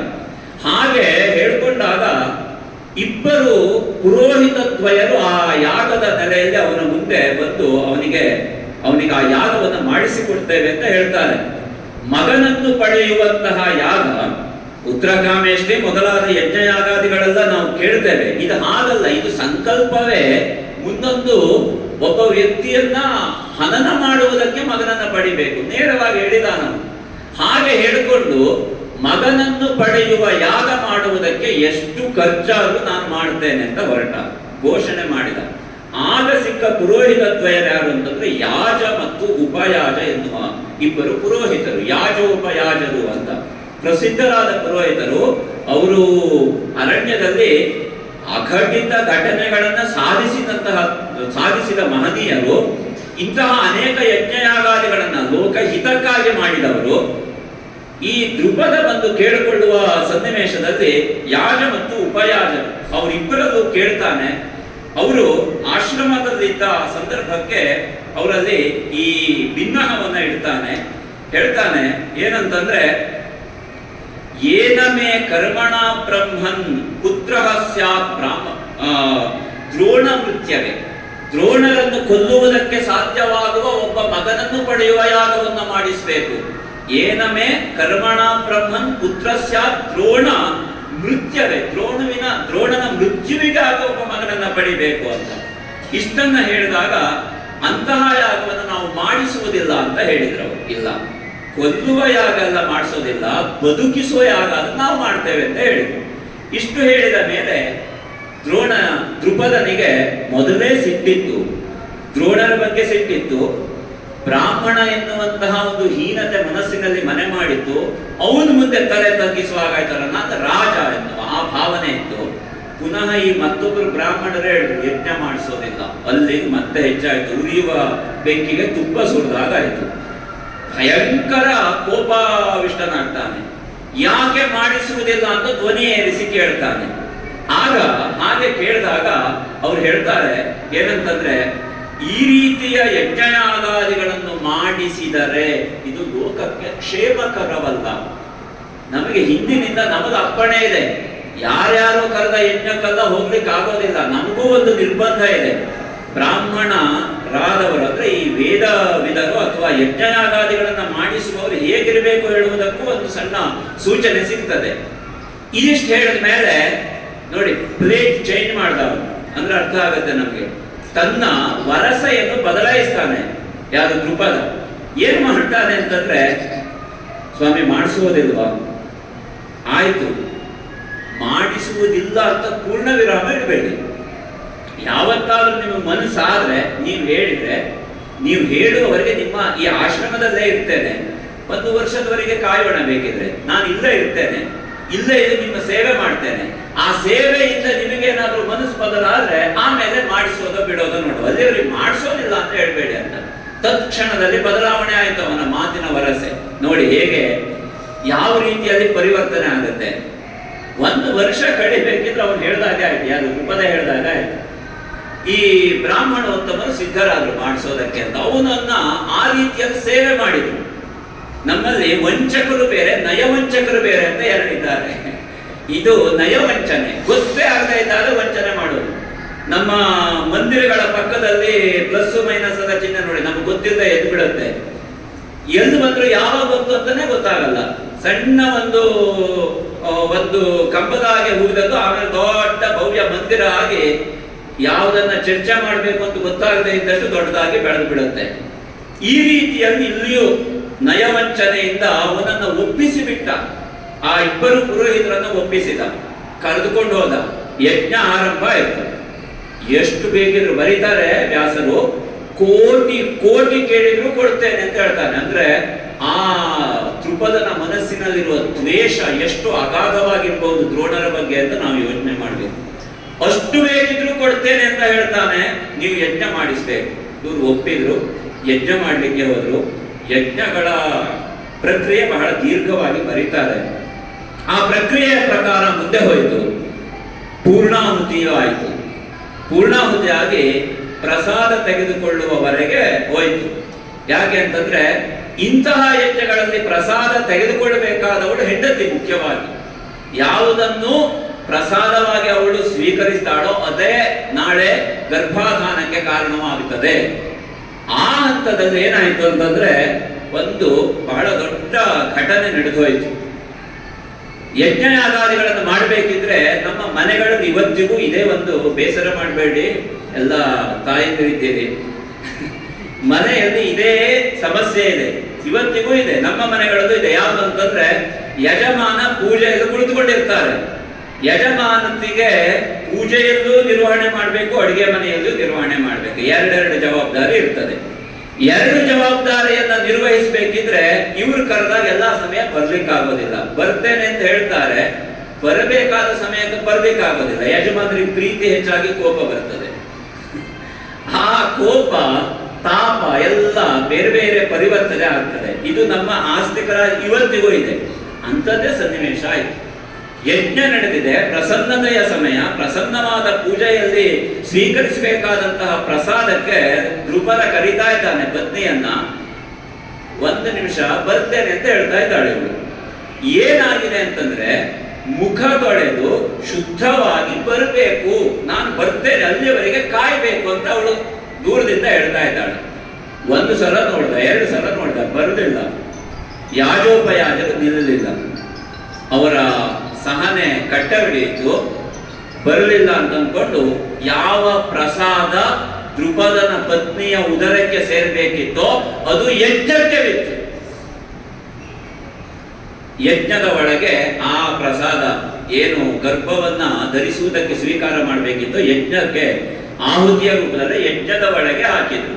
ಅವರು ತಡೀಲಿಲ್ಲ, ಇನ್ನಾಗೋದಿಲ್ಲ ಅಂತ. ಇದಿಷ್ಟಾದಾಗ ದ್ರುಪದನಿಗೆ ಪುನಃ ಕೈಗೆ ಬಂದ ತುತ್ತು ಬಾಯಿ ಬರದೆ ಹೋದಾಗ ಆಯ್ತಲ್ಲ, ಏನ್ ಮಾಡೋದು ಅಂತ ಅಂದ್ಕೊಳ್ತಾ ಇದ್ದ. ಆಗ ಯಾಜೋಪಯಾಜರು ಹೇಳ್ತಾರೆ, ನೀನೇನು ಯೋಚನೆ ಮಾಡುವುದು ಬೇಡ, ಈ ಪೂರ್ಣಾಹುತಿಯ ಸಮಯದಲ್ಲಿ ನಾವೇನು ಅವನಿಗೆ ಆಹುತಿಗಳನ್ನು ಕೊಟ್ಟಿದ್ದೇವೆ, ಅಂದ್ರೆ ಇವಳು ಬರಬೇಕಿತ್ತು ಇತ್ಯಾದಿಗಳನ್ನೇ ಕಥೆ ಹೇಳಿದ್ವಲ್ಲ, ಆ ಆಹುತಿಯನ್ನ ಕೊಡಬೇಕಿದ್ರೆ ಅಗ್ನಿಯನ್ನು ಪ್ರಾರ್ಥನೆ ಮಾಡಿದ್ದೇನೆ ನಿಮ್ಮ ಪರವಾಗಿ. ಒಂದು ಬರೀತಾರೆ, ಒಬ್ಬ ಮಗನು ಒಬ್ಬ ಮಗಳು ನಿನಗೆ ಹುಟ್ಟುವ ಹಾಗೆ ಪ್ರಾರ್ಥನೆ ಮಾಡಿದ್ದೇನೆ ಅಂತ ಹೇಳಿದ. ಇಷ್ಟು ಹೇಳಿದಾಗ ಸಮಾಧಾನ ಆಯಿತು. ಆಗ ದ್ರುಪದನ ಪತ್ನಿ ಅಲ್ಲಿ ಅವನಲ್ಲಿ ಮಾತನಾಡ್ತಾ ಒಂದು ಮಾತು ಹೇಳ್ತಾಳೆ, ತಪ್ಪಾಯಿತು ನಂದು.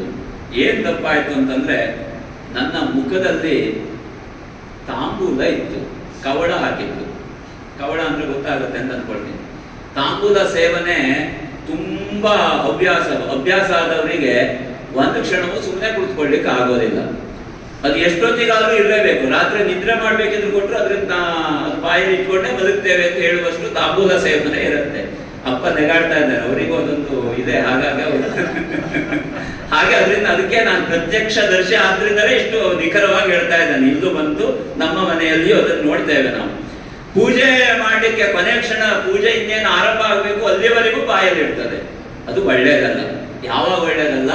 ಶುದ್ಧತೆಯ ವಿಷಯ ಬಂದಾಗ ಒಳ್ಳೆಯದಲ್ಲ. ಅವಳು ಹೇಳಿದ್ಲು, ನಾನು ತಾಂಬೂಲ ಚರ್ವಣ ಮಾಡ್ತಾ ಇದ್ಬಿಟ್ಟಿದ್ದೆ, ತಪ್ಪಾಯ್ತು, ನನಗೆ ಅರ್ಥ ಆಗಿದೆ. ಆದ್ರೆ ಚರ್ವಣ ಮಾಡ್ತಾ ಇದ್ದೆ, ಮುಖ ತೊಳೆಯದೆ ಹೇಗೆ ಸ್ವೀಕಾರ ಮಾಡೋದು ಅಥವಾ ಆ ಪೂರ್ಣಾಹುತಿಗೆ ಹೇಗೆ ನಾನು ಪಾಲ್ಗೊಳ್ಳೋದು? ಹಾಗಾಗಿ ನನ್ನಿಂದ ಲೋಪವಾಗಿದೆ. ಇನ್ನೂ ಎರಡು ಮಾತಿದೆ, ಮುಖವನ್ನು ತೊಳೆಯದೆ ಸ್ನಾನ ಮಾಡದೆ ಪವಿತ್ರವಾದ ಹವಿಸ್ಸನ್ನು ಮುಟ್ಟಲು ಯೋಗ್ಯಳಲ್ಲ. ಅದು ಹೇಳ್ತಾಳೆ ಅವಳು. ಸ್ನಾನ ಕೂಡ ಆಗ್ಬೇಕಿತ್ತು ಅಂತ ಹೇಳ್ತಾಳೆ ಅಂತ ಆದಾಗ ನಾವು ಅರ್ಥ ಮಾಡ್ಬೇಕು, ಆ ಸನ್ನಿವೇಶ ಸೂಕ್ಷ್ಮತೆ ಅರ್ಥ ಮಾಡಬೇಕು. ಅವಳಿಗೆ ಎಷ್ಟರ ಮಟ್ಟಿಗೆ ಆ ಕರ್ಮದಲ್ಲಿ ಅಶ್ರದ್ಧೆ ಇತ್ತು. ಶ್ರದ್ಧಾವಿಹೀನಂ, ಶ್ರದ್ಧಾವಿಹೀನ ಅಂದ್ರೆ ಯಾವ ಕರ್ಮ ಮಾಡಿದ್ರೂ ಪ್ರಯೋಜನ ಇಲ್ಲ. ಇಂಥವರಿಗೆ ಇದೆಲ್ಲದಕ್ಕೂ ಒಂದು ಭಾಷ್ಯವಾಗಿ ಗೀತೆ ಹೇಳೋದು ಅದೇ ಮಾತನ್ನು, ಶ್ರದ್ಧಾ ವಿರಹಿತ ಯಜ್ಞಂ ತಾಮಸಂ ಪರಿಚಕ್ಷತೆ. ಶ್ರದ್ಧೆಯಲ್ಲಿಲ್ವೋ ಅಂತಹ ಯಜ್ಞ ಮಾಡಿದ್ರೆ ಅದು ತಾಮಸ ಯಜ್ಞ. ಇವಳ ಕಾರಣಕ್ಕೋಸ್ಕರ ಅದು ತಾಮಸವಾಯಿತು. ಸಾತ್ವಿಕತೆಯ ಎತ್ತರಕ್ಕೆ ಇರಬೇಕಾದಂತಹ ಸನ್ನಿವೇಶ ತಾಮಸಕ್ಕೆ ಕುಸಿಯಿತು. ಹಾಗಾಗಿ ಯಜ್ಞಯಾಗಾದಿ ಪುಣ್ಯಕರ್ಮಗಳಿರ್ಬೋದು, ಮನೆಯಲ್ಲಿ ಆಗುವ ಧಾರ್ಮಿಕ ಕ್ರಿಯಾಚರಣೆಗಳಿರ್ಬೋದು, ಕೇವಲ ಒಬ್ಬರು ಶುದ್ಧ ಇದ್ರೆ ಸಾಕಾಗೋದಿಲ್ಲ. ಇಬ್ಬರ ಶುದ್ಧತೆಯು, ಮನೆಯ ಶುದ್ಧತೆಯು, ಮನಸ್ಸಿನ ಶುದ್ಧತೆಯು ಅತ್ಯಂತ ಅವಶ್ಯವಾದದ್ದು ಹೇಳುವುದನ್ನು ಈ ಸನ್ನಿವೇಶ ನಮಗೆ ತಿಳಿಸ್ಕೊಡುತ್ತೆ. ಆಗ ಯಾಜೋಪಯಾಜರು ಈ ಸಂದರ್ಭಕ್ಕೆ ಹೇಳ್ತಾರೆ, ಎಲ್ಲ ವಿಧವಾದ ಪ್ರಸನ್ನತೆಯನ್ನ ನೀವು ಬೇಕಾಗಿತ್ತು, ನೀವು ಸಾಧಿಸಲಿಲ್ಲ, ನಿಮ್ಮ ತಪ್ಪು ಅದು.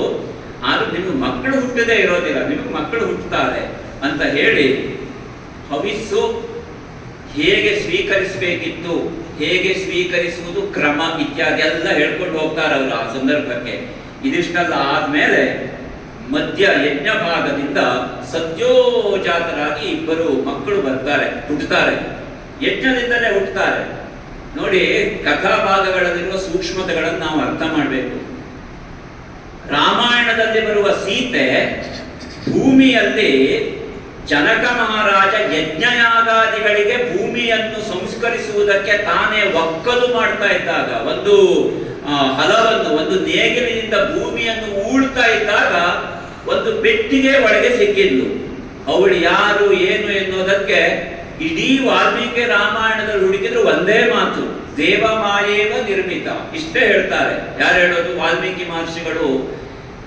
ಜನಕನೇ ಹೇಳ್ತಾನೆ ರಾಮನಿಗೆ ಅವಳನ್ನ ವಿವಾಹ ಮಾಡಿಕೊಡುವ ಸಂದರ್ಭಕ್ಕೆ ಹೇಳ್ತಾನೆ, ನನ್ನ ಮಗಳು ದೇವಮಾಯೇವ ನಿರ್ಮಿತ, ಇಯಂ ಸುತ ಇಯಂ ಸೀತಾ ಮಮ ಸುತ ದೇವಮಾಯೇವ ನಿರ್ಮಿತ ಅಂತ ಹೇಳ್ತಾನೆ.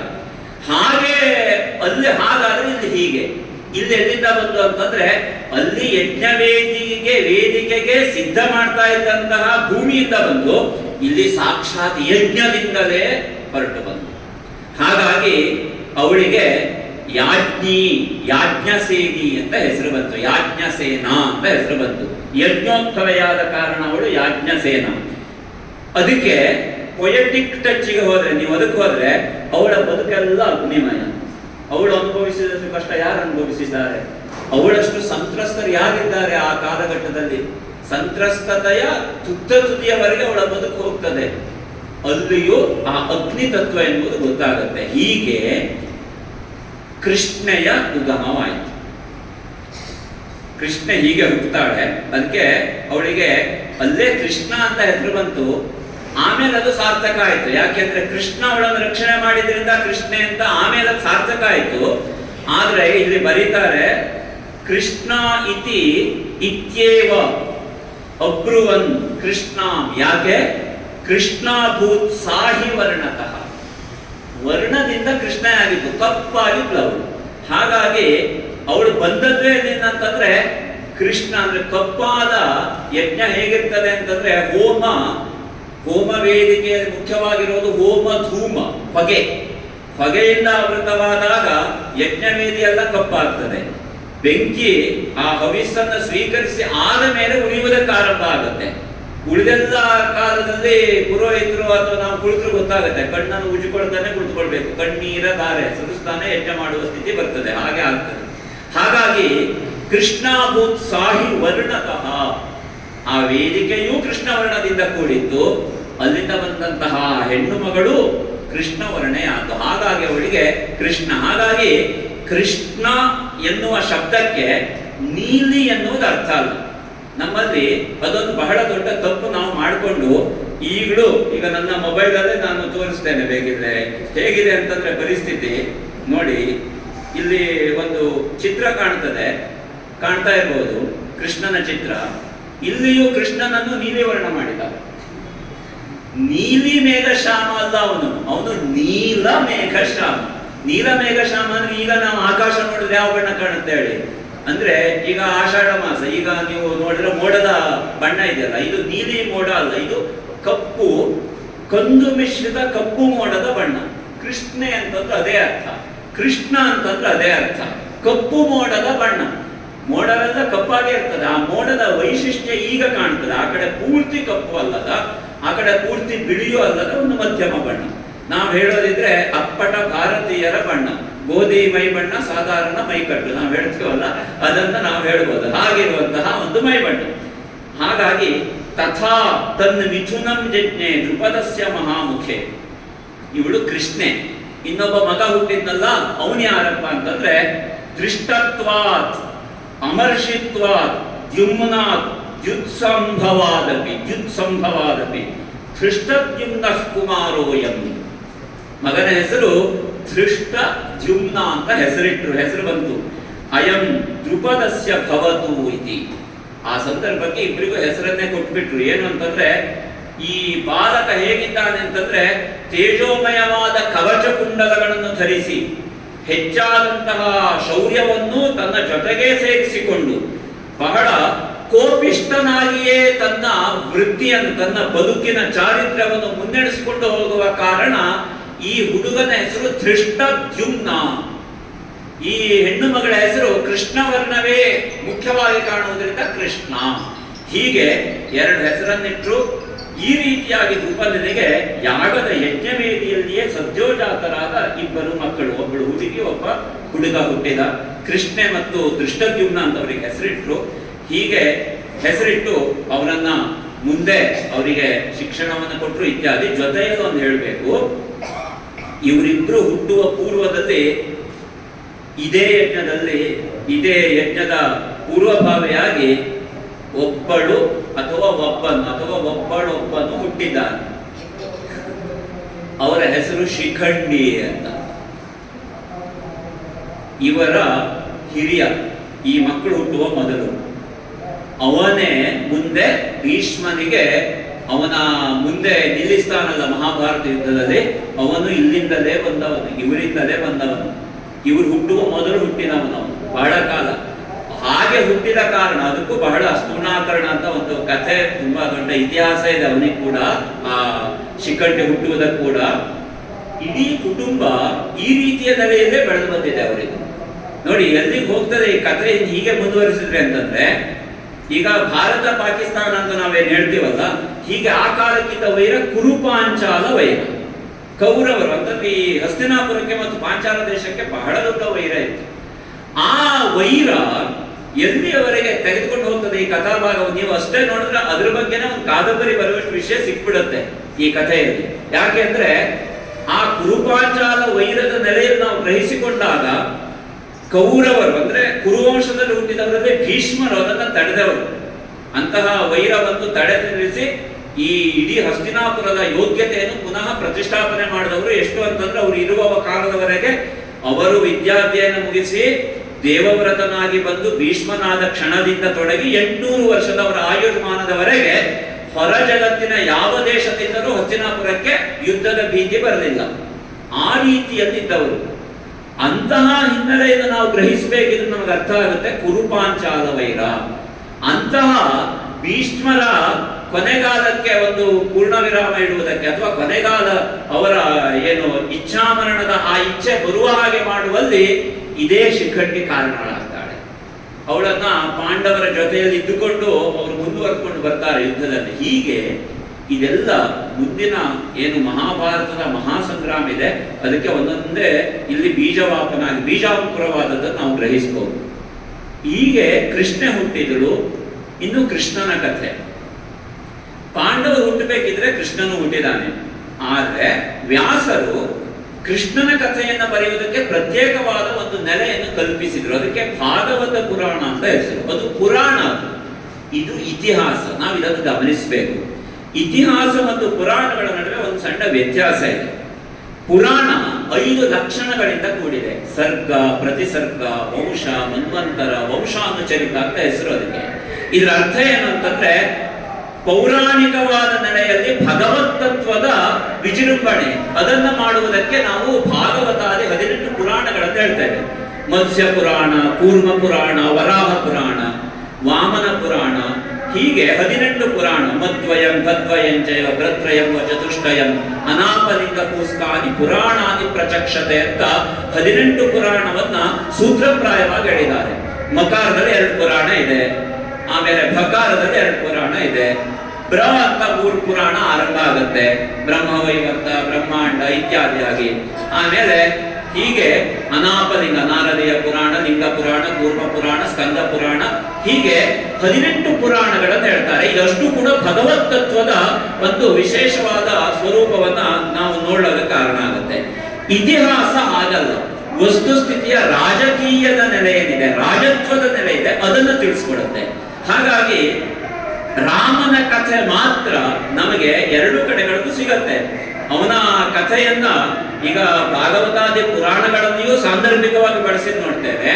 ಹಾಗಾಗಿ ರಾಮ ಯಾರು ಅಂತಂದ್ರೆ ನಾವು ತಪ್ಪಿಯೂ ಅವನನ್ನು ಪುರಾಣ ಪುರುಷ ಅಂತ ಹಾಗೆ ಹೇಳಬಾರ್ದು. ನಮ್ಮ ಇತಿಹಾಸದಿಂದ ಪಠ್ಯದಿಂದ ತೆಗೆದಿದ್ದಾರಲ್ಲ, ಅವನನ್ನು ಇತಿಹಾಸ ಪುರುಷ ಅಂತ ನಾವು ಹೇಳ್ಬೇಕು. ಐತಿಹಾಸಿಕ ಪುರುಷ ರಾಮ, ಕೃಷ್ಣ ಐತಿಹಾಸಿಕ ಪುರುಷ.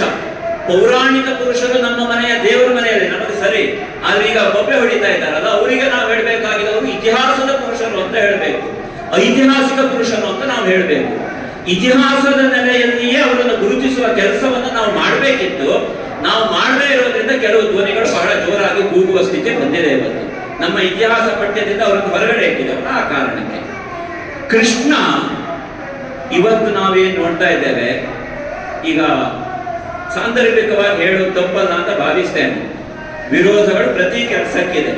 ವಿರೋಧವಿಲ್ಲದ ಕೆಲಸ ಇಲ್ಲ, ವಿರೋಧ ಪಕ್ಷವಿಲ್ಲದ ದೇಶವಿಲ್ಲ.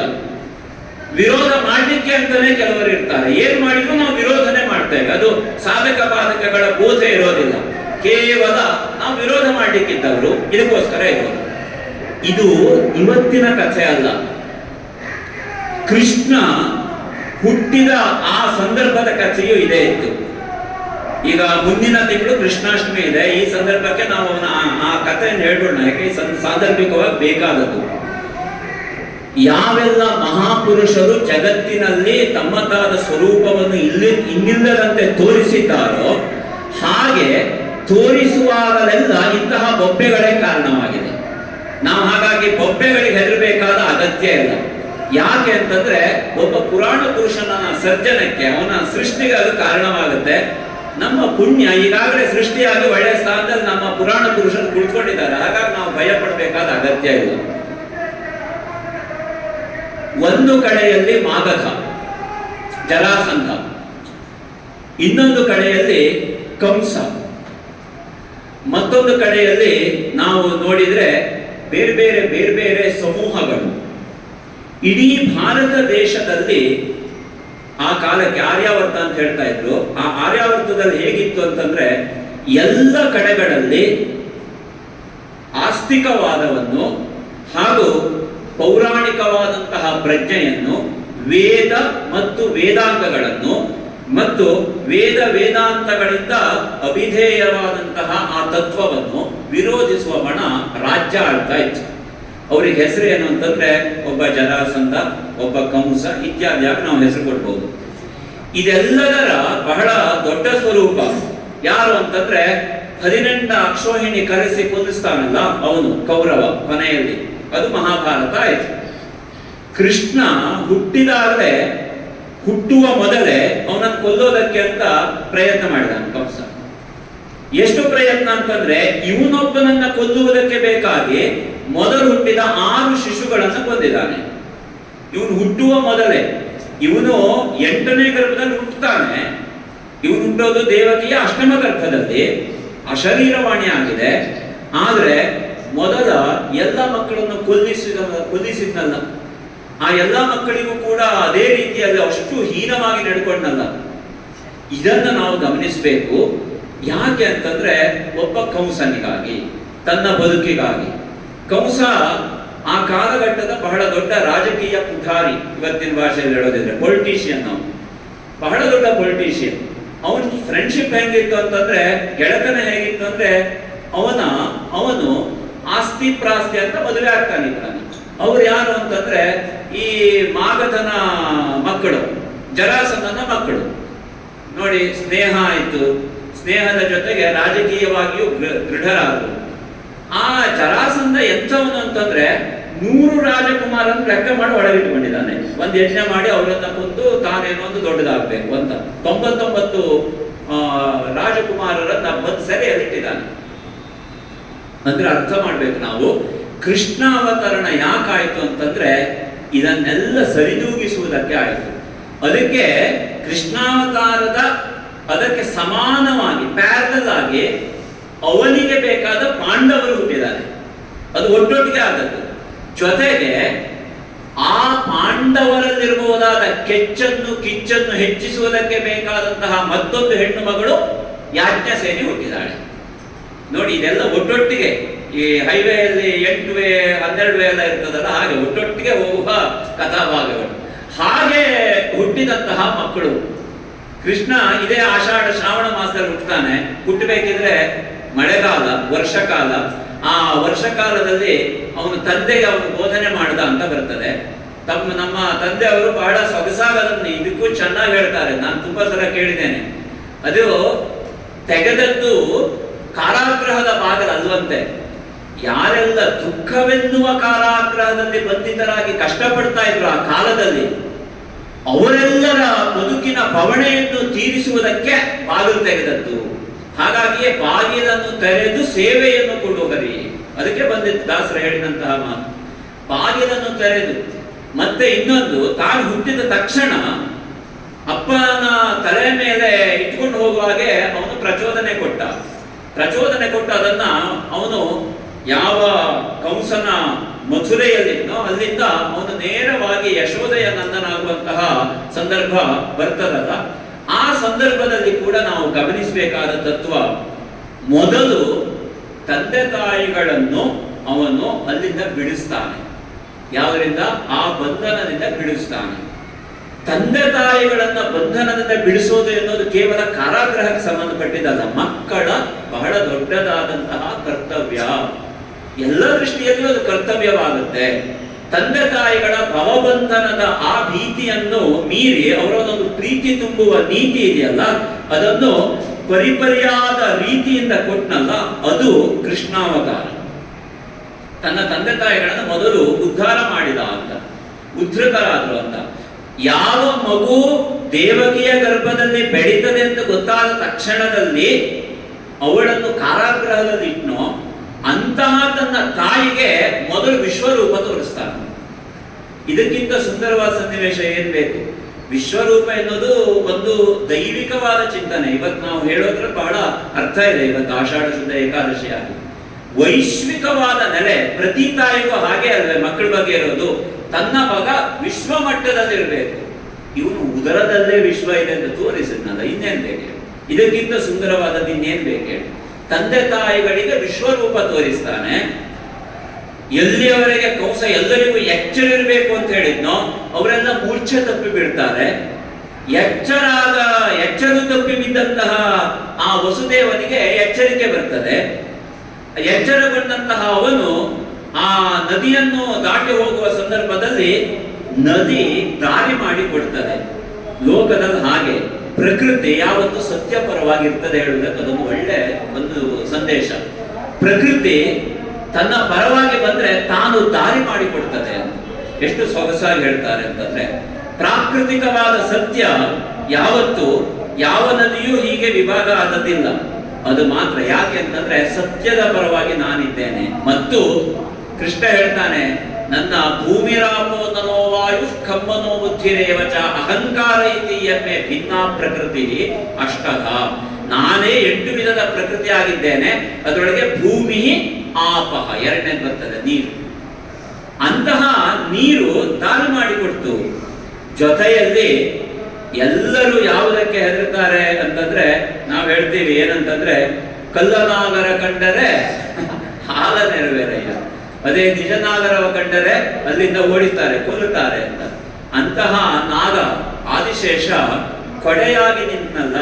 ಅಂದ್ರೆ ವಿರೋಧಿಗಳನ್ನು ಲೋಕದಲ್ಲಿ ಹಾವನ್ನು ಯಾರು ಕೂಡ ಮನೆಯಲ್ಲಿ ಸಾಕುವ ಕ್ರಮ ಇಲ್ಲ. ಭಯದಿಂದ ಅಷ್ಟೇ ನಾವು ಅದು ಕಾಲೆಳೆಯೋದು. ನಿಜ ಕೇಳಿದ್ರೆ ನಮಗೆ ಅದು ಕಚ್ಚೋದಿಲ್ಲ ಅಂತ ನಾವು ಪ್ರಾಮಾಣಿಕವಾಗಿ ಹಾಲಾಗ್ತಿದ್ವಾ? ಯೋಚನೆ ಮಾಡುವ ಸ್ಥಿತಿ ಅಲ್ವೇ? ಹಾಗಾಗಿ ಅಂತಹ ನೆಲೆಯಲ್ಲಿರುವಂತಹ ಹಾವನ್ನ ಅವನು ಕೊಡೆಯಾಗಿ ಆ ಮಗುವಿಗೆ ರಕ್ಷಣೆ ಕೊಡುತ್ತದೆ ಅಂತ ಆದಾಗ ಒಂದು ಅಸೀಮವಾದ ಅಪ್ರತಿಮವಾದ ಚಿತ್ರ ನಮಗೆ ಕಾಣ್ತದೆ. ವಸುದೇವ ತನ್ನ ಮಗನನ್ನು ತಲೆಯಲ್ಲಿ ಹೊತ್ತ. ಯಾಕೆ ಅಂತಂದ್ರೆ ದೇವರನ್ನ ನಾವು ತಲೆಯಲ್ಲಿ ಹೊರುವ ಕ್ರಮ ಇವತ್ತಿಗೂ ಇದೆ. ದೇವಸ್ಥಾನಗಳಲ್ಲಿ ನೋಡ್ತೇವೆ, ನಮ್ಮ ಭುಜದಲ್ಲಿ ಇಟ್ಕೊಂಡು ತಲೆ ಮೇಲೆ ಹೊತ್ತು ಅವನನ್ನ ಇಡೀ ನಮ್ಮ ದೇವಸ್ಥಾನದಲ್ಲಿ ನಾವೇನಾಗ್ತೇವೆ ಅಂತಂದ್ರೆ ಬ್ರಹ್ಮವಾಹಕರು ಅಂತ ಹೇಳ್ತೀವಿ, ತಿರುಗ್ತೇವೆ, ನಲಿತೇವೆ, ಅದನ್ನು ನೋಡಿ ಸಂತೋಷ ಪಡ್ತೇವೆ. ಅದು ಮೊದಲು ಮಾಡಿದ್ದು ವಸುದೇವ. ಅದಕ್ಕೆ ಈ ನಮ್ಮ ಯಕ್ಷಗಾನದಲ್ಲಿ ಒಂದು ಸೊಗಸಾದ ಒಂದು ಮಾತಿದೆ ಈ ವಿಷಯಕ್ಕೆ ಸಂಬಂಧಪಟ್ಟು. ಏನಂತಂದ್ರೆ, ವಸುದೇವನ ಮಗನಾಗಿ ವಾಸುದೇವ ಅಲ್ಲವಂತೆ ಕೃಷ್ಣ.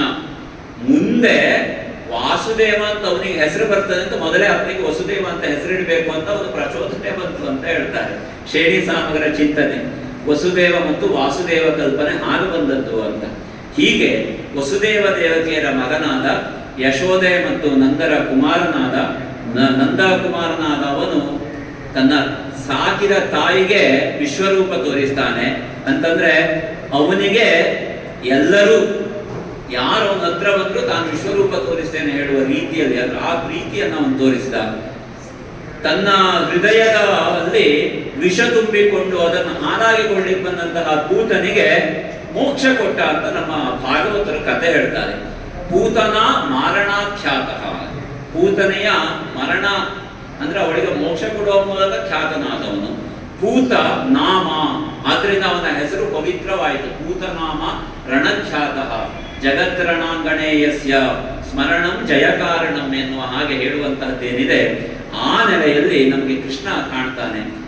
ಅವನು ಪರಮಾತ್ಮ ತತ್ವ ಅಂತ ಲೋಕಮುಖದಲ್ಲಿ ತೋರಿಸ್ಕೊಟ್ಟಿದ್ದಾನೆ ಅದೇ ಸಂದರ್ಭಕ್ಕೆ. ಯಾಕೆ ಅಂತಂದ್ರೆ, ಹುಟ್ಟಿದ ಕ್ಷಣದಿಂದ ಅವನು ಮಾಡಿದ್ದೆಲ್ಲ ಏನು ಅಂತಂದ್ರೆ, ಅದಕ್ಕೆ ನಾವು ಇವತ್ತು ಏನ್ ಹೇಳ್ತೀವಿ ಅಂತಂದ್ರೆ ಪವಾಡಗಳು ಅಂತ ಹೇಳ್ತೀವಿ.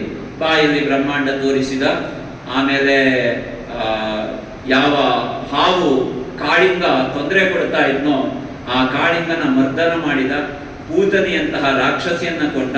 ಅಷ್ಟೇ ಅಲ್ಲ, ಶಕಟ, ಧೇನುಕ, ಪ್ರಲಂಬ ಮೊದಲಾದ ರಾಕ್ಷಸರನ್ನೆಲ್ಲರನ್ನು, ಯಾರೆಲ್ಲರನ್ನು ಕಂಸ ಇವರನ್ನು ಕೊಲ್ಲೋದಕ್ಕೆ ಅಂತ ಕಳಿಸಿಕೊಟ್ರೋ ಅವರನ್ನೆಲ್ಲರನ್ನು ಹನನ ಮಾಡಿದ ಚಿಕ್ಕ ಹುಡುಗನಾಗಿ ಅಂತ ಆಗುವಾಗ ನಮಗೆ ಗೊತ್ತಾಗುತ್ತೆ. ಅಷ್ಟೇ ಅಲ್ಲದೆ ಅದೇ ಕೃಷ್ಣ ತನ್ನ ಅಣ್ಣನಾದಂತಹ ಬಲರಾಮನೊಂದಿಗೆ ಅಧ್ಯಯನ ಮಾಡಲಿಕ್ಕೆ ಅಂತ ಸಾಂದೀಪನಿ ಎನ್ನುವಂತಹ ಗುರುಕುಲವನ್ನು ಸೇರ್ತಾನೆ.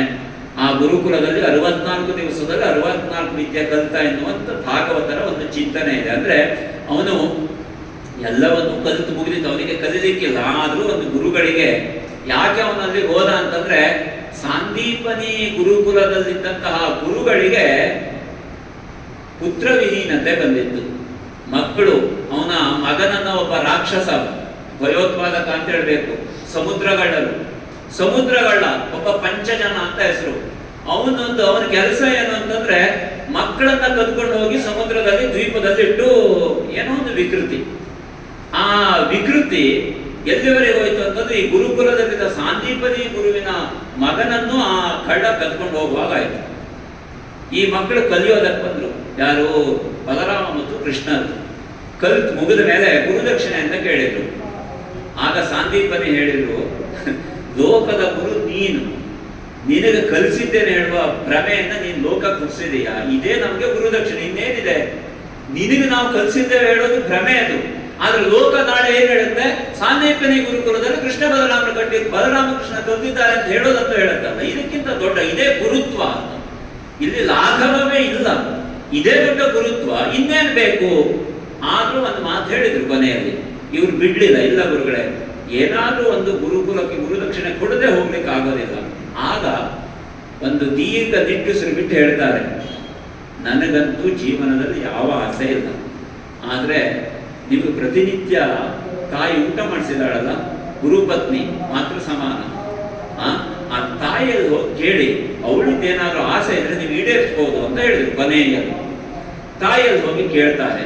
ಅವಳು ಮೊದಲು ಒಪ್ಪೋದಿಲ್ಲ, ಮತ್ತೆ ಕೇಳುವಾಗ ಕಣ್ಣೀರು ಹಾಕ್ತಾ ಅವಳು ಹೇಳ್ತಾಳೆ, ನೀವು ಹೇಗೆ ವಸುದೇವ ದೇವಕಿಯರ ಮಗನಾಗಿ ಏನು ವಯೋಮಾನದಲ್ಲಿ ಇಷ್ಟು ದೊಡ್ಡ ಆಗಿದ್ದೀರೋ, ನನಗೂ ಇಷ್ಟೇ ದೊಡ್ಡದಾದಂತಹ ಒಬ್ಬ ಮಗ ಇದ್ದ. ಆದ್ರೆ ಅವನು ಬದುಕಿದ್ರೆ ನಿಮ್ಮ ಜೊತೆ ಇರ್ತಾ ಇದ್ದ, ಬದುಕಿಲ್ಲ, ಪಂಚಜನ ಹೀಗೆ ಅಪಹರಣ ಮಾಡಿದಾನೆ ಅಂತ ಹೇಳ್ತಾನೆ.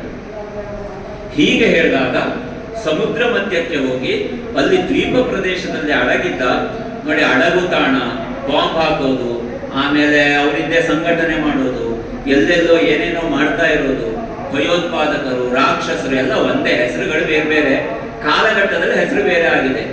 ಅವರೇ ಇರೋದು ಎಲ್ಲ ಕಾಲಕ್ಕೂ ಇದೆ. ಆ ಕಾಲದ ಸಂಕೀರ್ಣತೆಯಲ್ಲಿಯೇ ದೇವರು ಬಂದು ರಕ್ಷಣೆ ಮಾಡುವುದು. ಹೀಗಾಗಿ ಇದನ್ನು ನಮಗೆ ತಿಳಿಸ್ಕೊಡುತ್ತೆ. ಆ ಪಂಚಜನನನ್ನು ಹನನ ಮಾಡಿ ಅವನು ಆ ಮಕ್ಕಳನ್ನೆಲ್ಲರನ್ನು ಕರ್ಕೊಂಡು ಬರ್ತಾನೆ. ಎಷ್ಟು ತುಂಬಾ ಮಕ್ಕಳನ್ನ ಅಪಹರಣ ಮಾಡಿ ಇಟ್ಕೊಂಡಿದ್ದ. ಅವನಿಗೊಂದು ವಿಕೃತಿ ಇತ್ತು. ಅವರಿಗೆ ಜೀವ ಕೊಟ್ಟು ವಾಪಸ್ ಹಿಂದಿರುಗಿ ಕರೆದುಕೊಂಡು ಬರ್ತಾನೆ. ಆಗ ಪಂಚಜನ ಕೇಳ್ತಾನೆ, ನನ್ನ ತಪ್ಪಾಯಿತು, ಸರ್ವಾಪರಾಧ ಆಯಿತು, ಏನಾದರೂ ನೀನು ಉದ್ಧಾರ ಮಾಡಬೇಕು, ನೀನು ಯಾರು ಅಂತ ಗೊತ್ತಾಗಿದೆ ಅಂತ ಕೈ ಮುಗಿದಾಗ ಅವನಿಗೊಂದು ವಿಶೇಷವಾದ ಶಕ್ತಿ ಕೊಟ್ಟ.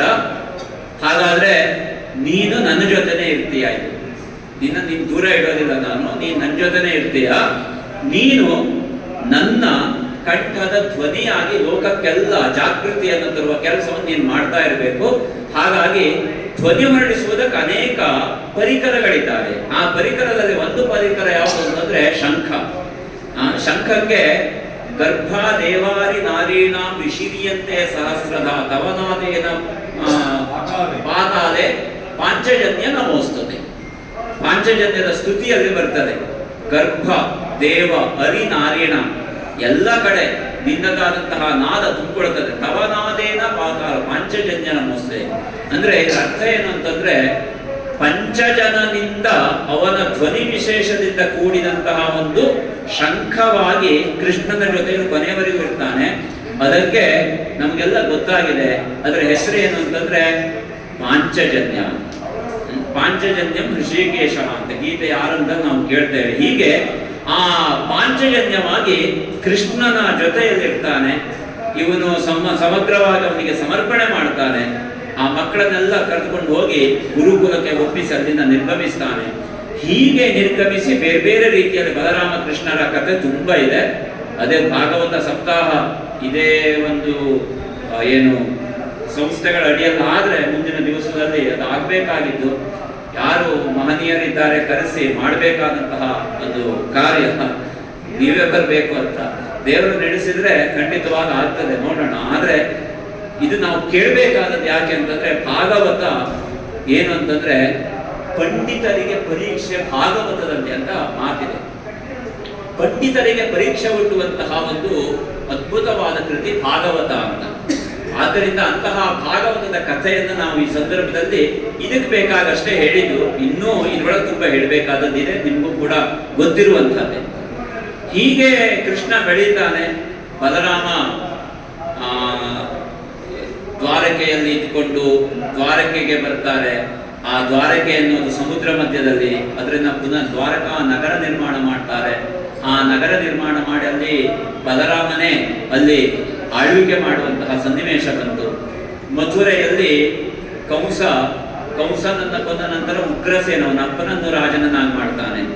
ಹೀಗೆ ಬೇರೆ ಬೇರೆ ಸಂದರ್ಭಗಳಲ್ಲಿ ಬೇರೆ ಬೇರೆಯವರನ್ನೆಲ್ಲ ರಾಜನನ್ನಾಗಿ ಮಾಡಿ ಗೋವರ್ಧನೋದ್ಧಾರ ಇತ್ಯಾದಿ ಅನೇಕ ಕಥೆಗಳೆಲ್ಲ ಆಗಿ ಈ ಪಾಂಡವರಿದ್ದಾರಲ್ಲ, ಪಾಂಡವರ ಬದುಕಿಗೆ ಕೃಷ್ಣನ ಸಮಾಗಮ ಆಗುವ ಸನ್ನಿವೇಶ ಬರ್ತದೆ. ಆ ಸನ್ನಿವೇಶ ಬಹಳ ಮುಖ್ಯವಾಗಿ ನಾವಿವತ್ತು ಇಲ್ಲಿ ಗಮನಿಸಬೇಕಾದದ್ದು. ದ್ರೌಪದಿ ಸ್ವಯಂವರದ ಸನ್ನಿವೇಶದಲ್ಲಿಯೇ ಪಾಂಡವರ ಬದುಕಿನಲ್ಲಿ ಕೃಷ್ಣನ ಪ್ರವೇಶವೂ ಆಗುತ್ತೆ. ಹಿಡಿಂಬೆಯ ವಧೆ ಆದ ಮೇಲೆ ಮುಂದೆ ನೀವು ಹೋಗ್ಬೇಕಾದದ್ದು ಪಾಂಚಾಲ ನಗರಕ್ಕೆ, ದ್ರುಪದನ ಆಸ್ಥಾನಕ್ಕೆ ಎನ್ನುವಂತಹ ಒಂದು ಏನು ಮಾರ್ಗ ತೋರಲ್ಪಟ್ಟು, ಇವರು ಯಾಕೆ ಅಂತ ಗೊತ್ತಿಲ್ಲ, ಇವರು ಬ್ರಾಹ್ಮಣ ವೇಷದಲ್ಲೇ ಇದ್ದಾರೆ, ಬ್ರಾಹ್ಮಣ ವೇಷದಲ್ಲಿದ್ದೇ ಹೋಗಿದ್ದಾರೆ. ಹಾಗೆ ಅಲ್ಲಿ ಹೋದಂತಹ ಪಾಂಚಾಲ ನಗರಕ್ಕೆ ಪಾಂಡವರ ಪ್ರಯಾಣ ಆಯಿತು. ಅಲ್ಲಿ ಕುಂಬಾರನ ಮನೆಯಲ್ಲಿ ಕುಂಬಾರನ ಮನೆಯಲ್ಲಿ ವಾಸವಾಯಿತು. ದೃಷ್ಟದ್ಯುಮ್ನ ಎಲ್ಲ ಕಡೆ ಡಂಗುರ ಸಾರಿಸಿದ್ದಾನೆ ತನ್ನ ಸಹೋದರಿಯ ಮದುವೆ ಅಂತ. ದ್ರೌಪದಿಯ ಸ್ವಯಂವರ ವಿಶೇಷವಾಗಿ ನಿರ್ಮಿತವಾಗಿದೆ. ಸ್ವಯಂವರ ಮಂಟಪ ನಿರ್ಮಾಣ ಆಗಿದೆ. ಆ ಸ್ವಯಂವರ ಮಂಟಪದಲ್ಲಿ ದೃಷ್ಟದ್ಯುಮ್ನೇ ಎಲ್ಲವನ್ನ ನೋಡ್ಕೊಡ್ತಾ ಇದ್ದಾನೆ. ದ್ರುಪದ ತನ್ನ ಮಗಳನ್ನು ಯಾರು ಮದುವೆ ಆಗ್ತಾರೆ ಎನ್ನುವ ಕುತೂಹಲದಲ್ಲಿದ್ದಾನೆ. ಒಂದು ನಮ್ಮ ಇಂತಹ ಪ್ರವಚನಗಳಲ್ಲಿ ಹೇಳುವ ಕಥೆಯನ್ನು ನೀವು ಕೇಳಿರ್ತೀರಾ. ಮಹಾಭಾರತದಲ್ಲಿ ನಮಗೆ ನೇರವಾಗಿ ಕಾಣೋದಿಲ್ಲ, ಹಾಗಾಗಿ ಆ ಸಂದರ್ಭ ಕೇಳಿಲ್ಲ. ಆದ್ರೆ ಈಗ ಹೇಳೋಣ. ಏನಂತಂದ್ರೆ, ದ್ರೋಣರನ್ನ ಕೊಲ್ಲುವುದಕ್ಕೆ ಮಗನನ್ನ ಹೇಗೆ ಪಡೆದನೋ ಹಾಗೆ ಅರ್ಜುನನನ್ನು ಮದುವೆ ಆಗಲಿಕ್ಕೆ ಅಂತಾನೆ ಮಗಳನ್ನು ಪಡೆದ ಅಂತ ಒಂದು ಕಥೆ, ಒಂದು ಪುರಾಣ, ಈ ಪ್ರವಚನಗಳು ಹೇಳೋದನ್ನ ಕೇಳ್ತೇವೆ. ಅವನು ಮಗಳನ್ನು ಪಡೆದದ್ದು ಯಾಕೆ ಅಂದ್ರೆ ಅರ್ಜುನ ಮದುವೆ ಆಗಲಿಕ್ಕೆ, ಭೀಷ್ಮರನ್ನ ಕೊಲ್ಲುವುದಕ್ಕೆ ಅಂತ ಶಿಖಂಡಿ ಅಂತ, ಹೀಗೆ ಒಂದು ಕಥೆಯನ್ನು ನಾವು ಕೇಳ್ತೇವೆ. ಹೀಗೆ ಈ ರೀತಿಯಲ್ಲಿ ಸ್ವಯಂವರ ಮಂಟಪದಲ್ಲಿ ಎಲ್ಲ ರಾಜರುಗಳು ಬಂದಿದ್ದಾರೆ, ಕೌರವರು ಬಂದಿದ್ದಾರೆ, ಕರ್ಣನು ಬಂದಿದ್ದಾನೆ, ಎಲ್ಲರೂ ಬಂದಿದ್ದಾರೆ. ಆದರೆ ಈ ದ್ರುಪದ ಪಾಂಡವರ ಬಗ್ಗೆ ಕೇಳಿದಾನೆ, ಅವರೆಲ್ಲಾದ್ರೂ ಬರ್ತಾರೋ ಎನ್ನುವಂತಹ ನಿರೀಕ್ಷೆ ಅವನಿಗಿತ್ತು, ಯಾರು ಕಾಣ್ತಾ ಇಲ್ಲ. ಅಲ್ಲಿ ಏನ್ ಮಾಡಿದ್ದಾರೆ ಅಂತಂದ್ರೆ ಒಂದು ಯಂತ್ರದ ಭೇದನವನ್ನ ಹೇಳಿದ್ದಾರೆ. ಒಂದು ಯಂತ್ರ, ಆ ಯಂತ್ರ ಮತ್ಸ್ಯ ಯಂತ್ರ ಅಂತ ಪ್ರಸಿದ್ಧ. ಒಂದು ಕಬ್ಬಿಣದ ಶಲಾಕೆ, ಕೆಳಗಡೆಯಲ್ಲಿ ಒಂದು ಬಟ್ಟಲು, ಅದರ ಒಳಗಡೆಯಲ್ಲಿ ಸಂಪೂರ್ಣ ತೈಲ ತುಂಬಿಕೊಂಡಿದೆ, ಮೇಲ್ಗಡೆಯಲ್ಲಿ ವೃತ್ತಾಕಾರವಾಗಿ ಸಂಚರಿಸುವಂತಹ ಒಂದು ಕೃತಕವಾದ ಮೀನು. ಆ ಮೀನಿನ ಕಣ್ಣಿಗೆ ಬಾಣ ಬಿಡಬೇಕು. ಬಾಣ ಬಿಡಬೇಕು ಅಂತಂದ್ರೆ ಕೆಳಗಡೆ ನೋಡಿ ಮೇಲ್ಗಡೆ ಇದೆ ಅದು ಬಾಣ, ಅದನ್ನ ಭೇದನ ಮಾಡಬೇಕು, ಅಂದ್ರೆ ಕಣ್ಣನ್ನು ಭೇದಿಸಬೇಕು. ಇದು ಸ್ವಯಂವರದ ಪಣ. ಈ ಪಣವನ್ನ ಮುರಿಯುವುದಕ್ಕೆ ಯಾರು ಎನ್ನುವುದು ಎಲ್ಲರ ಪ್ರಶ್ನೆ. ಈ ಪ್ರಶ್ನೆಯ ಸಂದರ್ಭಕ್ಕೆ ಅನೇಕರು ಬಂದರು, ವಿಫಲರಾದರು. ಕರ್ಣ ಬಂದಾಗ ಈ ದ್ರೌಪದಿಯೇ ಅವನನ್ನು ನಿವಾರಿಸಿದ್ಲು ಅಂತ ಬರ್ತದೆ. ನಾನು ಕ್ಷತ್ರಿಯರನ್ನು ಮದುವೆ ಆಗಲಿಕ್ಕಿರುವ ಹೆಣ್ಣು ಮಗಳೇ ವಿನಃ ಸೂತರನ್ನು ಮದುವೆ ಆಗಲಿಕ್ಕಿದ್ದವಳಲ್ಲ ಅಂತ ಹೇಳಿ ಅವನಿಗೊಂದು ಸರಿ ಅವನ ಮನಸ್ಸಿನೊಳಗೆ ಯಾವಾಗಲೂ ನೆನ್ಪಿಟ್ಕೊಳ್ಳುವ ಒಂದು ಮಾತಾಯಿತು. ನಾಹಂ ವರಯಾಮಿ ಸೂತಂ ವರಿಷ್ಯೆ ಕ್ಷತ್ರಿಯಂ ಹಿ. ನಾನು ಮದುವೆ ಆಗೋದಿದ್ರೆ ಕ್ಷತ್ರಿಯರನ್ನೇ, ಸೂತರನ್ನು ಮದುವೆ ಆಗ್ಲಿಕ್ಕೆ ಆಗೋದಿಲ್ಲ. ಎಲ್ಲರ ಎದುರಿಗೆ ಅವಮಾನ ಆಯಿತು. ಈ ಅವಮಾನವನ್ನು ಸಹಿಸಿಕೊಂಡು ಒಳಗಡೆ ಹೋದ. ಕೌರವ ಬಂದ, ಕೌರವ ವಿಫಲನಾದ. ಎಲ್ಲ ವಿಫಲರಾದಾಗ ಕ್ಷತ್ರಿಯರಲ್ಲಿ ಯಾರಾದ್ರೂ ಇದ್ದಾರ ಅಂತ ಕೇಳಿದ್ರೆ ಯಾರು ಇರಲಿಲ್ಲ. ಕ್ಷತ್ರಿಯರಲ್ಲಿ ವಿವಾಹ ಆಗುವುದಕ್ಕೆ ಬೇಕಾದಂತಹ ಸನ್ನಿವೇಶ ನಿರ್ಮಾಣ ಆದರೂ ದ್ರುಪದನಿಗೆ ಬಹಳ ಯೋಚನೆ ಆಯಿತು. ಪಾಂಡವರ ಬಗ್ಗೆ ಕೇಳಿದ್ದ ಅವನು, ಪಾಂಡವರು ಎಲ್ಲಿದ್ದಾರೆ ಗೊತ್ತಿಲ್ಲ, ಅವ್ರ ಬಗ್ಗೆ ಕೇಳಿದ್ದ. ಅವ್ರು ಯಾರಾದ್ರೂ ಬರ್ತಾರೋ ಅಂತಂದ್ರೆ ಅವರಿಲ್ಲ, ಕೌರವರು ಸೋತ್ರು, ಇನ್ಯಾರಪ್ಪ ಹೀಗೆ ನೋಡ್ಬೇಕಿದ್ರೆ ಯಾರು ಇಲ್ಲ ಅಂತ ಆಯ್ತು. ಆಗ ಅಲ್ಲಿದ್ದ ಪುರೋಹಿತರು ಹೇಳಿದ್ರು, ದ್ರುಪದ ಪುರೋಹಿತರು ಹೇಳ್ತಾರೆ, ಅವ್ರು ಏನ್ ಹೇಳಿದ್ರು ಅಂತಂದ್ರೆ, ಈ ಕ್ಷತ್ರಿಯರಲ್ಲಿ ಆಗದೆ ಹೋದ್ರೆ ಬ್ರಾಹ್ಮಣರಲ್ಲಿ ವಿವಾಹ, ಅನುಲೋಮ ವಿಲೋಮ ವಿವಾಹ ಪದ್ಧತಿ ಇದೆ. ವರ್ಣೋತ್ಕರ್ಷ, ಆಮೇಲೆ ವರ್ಣದಿಂದ ಕೆಳಗಡೆ ಇರುವವರು, ಆ ವರ್ಣಕ್ಕಿಂತ ಕೆಳಗಡೆ ಇದ್ದವರು ಮತ್ತು ಆ ವರ್ಣಕ್ಕಿಂತ ಮೇಲ್ಗಡೆ ಇದ್ದವರು ವಿವಾಹ ಆಗಬಹುದು ಅಂತ ಅನುಲೋಮ ವಿಲೋಮ ಪದ್ಧತಿ ಧರ್ಮಶಾಸ್ತ್ರ. ಹಾಗೆ ಬ್ರಾಹ್ಮಣರು ವರ್ಣೋತ್ಕರ್ಷದಿಂದ ಅವರಿಗೆ ಅವಕಾಶ ಕೊಡೋದು ಅಂತ ಆಯ್ತು.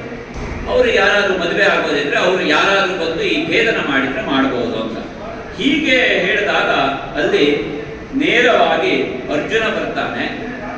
ಅವನು ಬ್ರಾಹ್ಮಣ ವೇಷದಲ್ಲೇ ಇದ್ದ, ಬ್ರಾಹ್ಮಣರ ಪಂಗಡದಿಂದ ಬಂದ. ಬ್ರಾಹ್ಮಣರ ಮನೆಯಲ್ಲಿ, ಕುಂಬಾರನ ಮನೆಯಲ್ಲಿ ಇದ್ದವರವರು ಯಾರು ಅಂತ ಯಾರಿಗೂ ಗೊತ್ತಿಲ್ಲ. ಕೌರವರ ದೃಷ್ಟಿಯಿಂದ ಆ ಫೈಲೇ ಕ್ಲೋಸ್ ಆಗಿದೆ. ಯಾವ ಫೈಲು? ಪಾಂಡವರು ಹೇಳುವ ಫೈಲಲ್ಲಿ ಇಲ್ಲ, ಅದು ಮುಗಿದಿದೆ, ಅದು ಡಿಲೀಟೆಡ್ ಫೈಲ್ ಅಂತ. ಇನ್ನು ಮತ್ತೆ ಅದು ಪುನಃ ರೀಕ್ರಿಯೇಟ್ ಮಾಡ್ಲಿಕ್ಕೆ ಆಗೋದಿಲ್ಲ ಅಂತ ಅವ್ರು ಅನ್ಕೋಬಿಟ್ಟಿದ್ದಾರೆ. ಆ ರೀತಿಯಲ್ಲಿದ್ದಂತಹ ಫೈಲ್ ರೀಓಪನ್ ಆಗುವ ಸನ್ನಿವೇಶ ಬಂತು.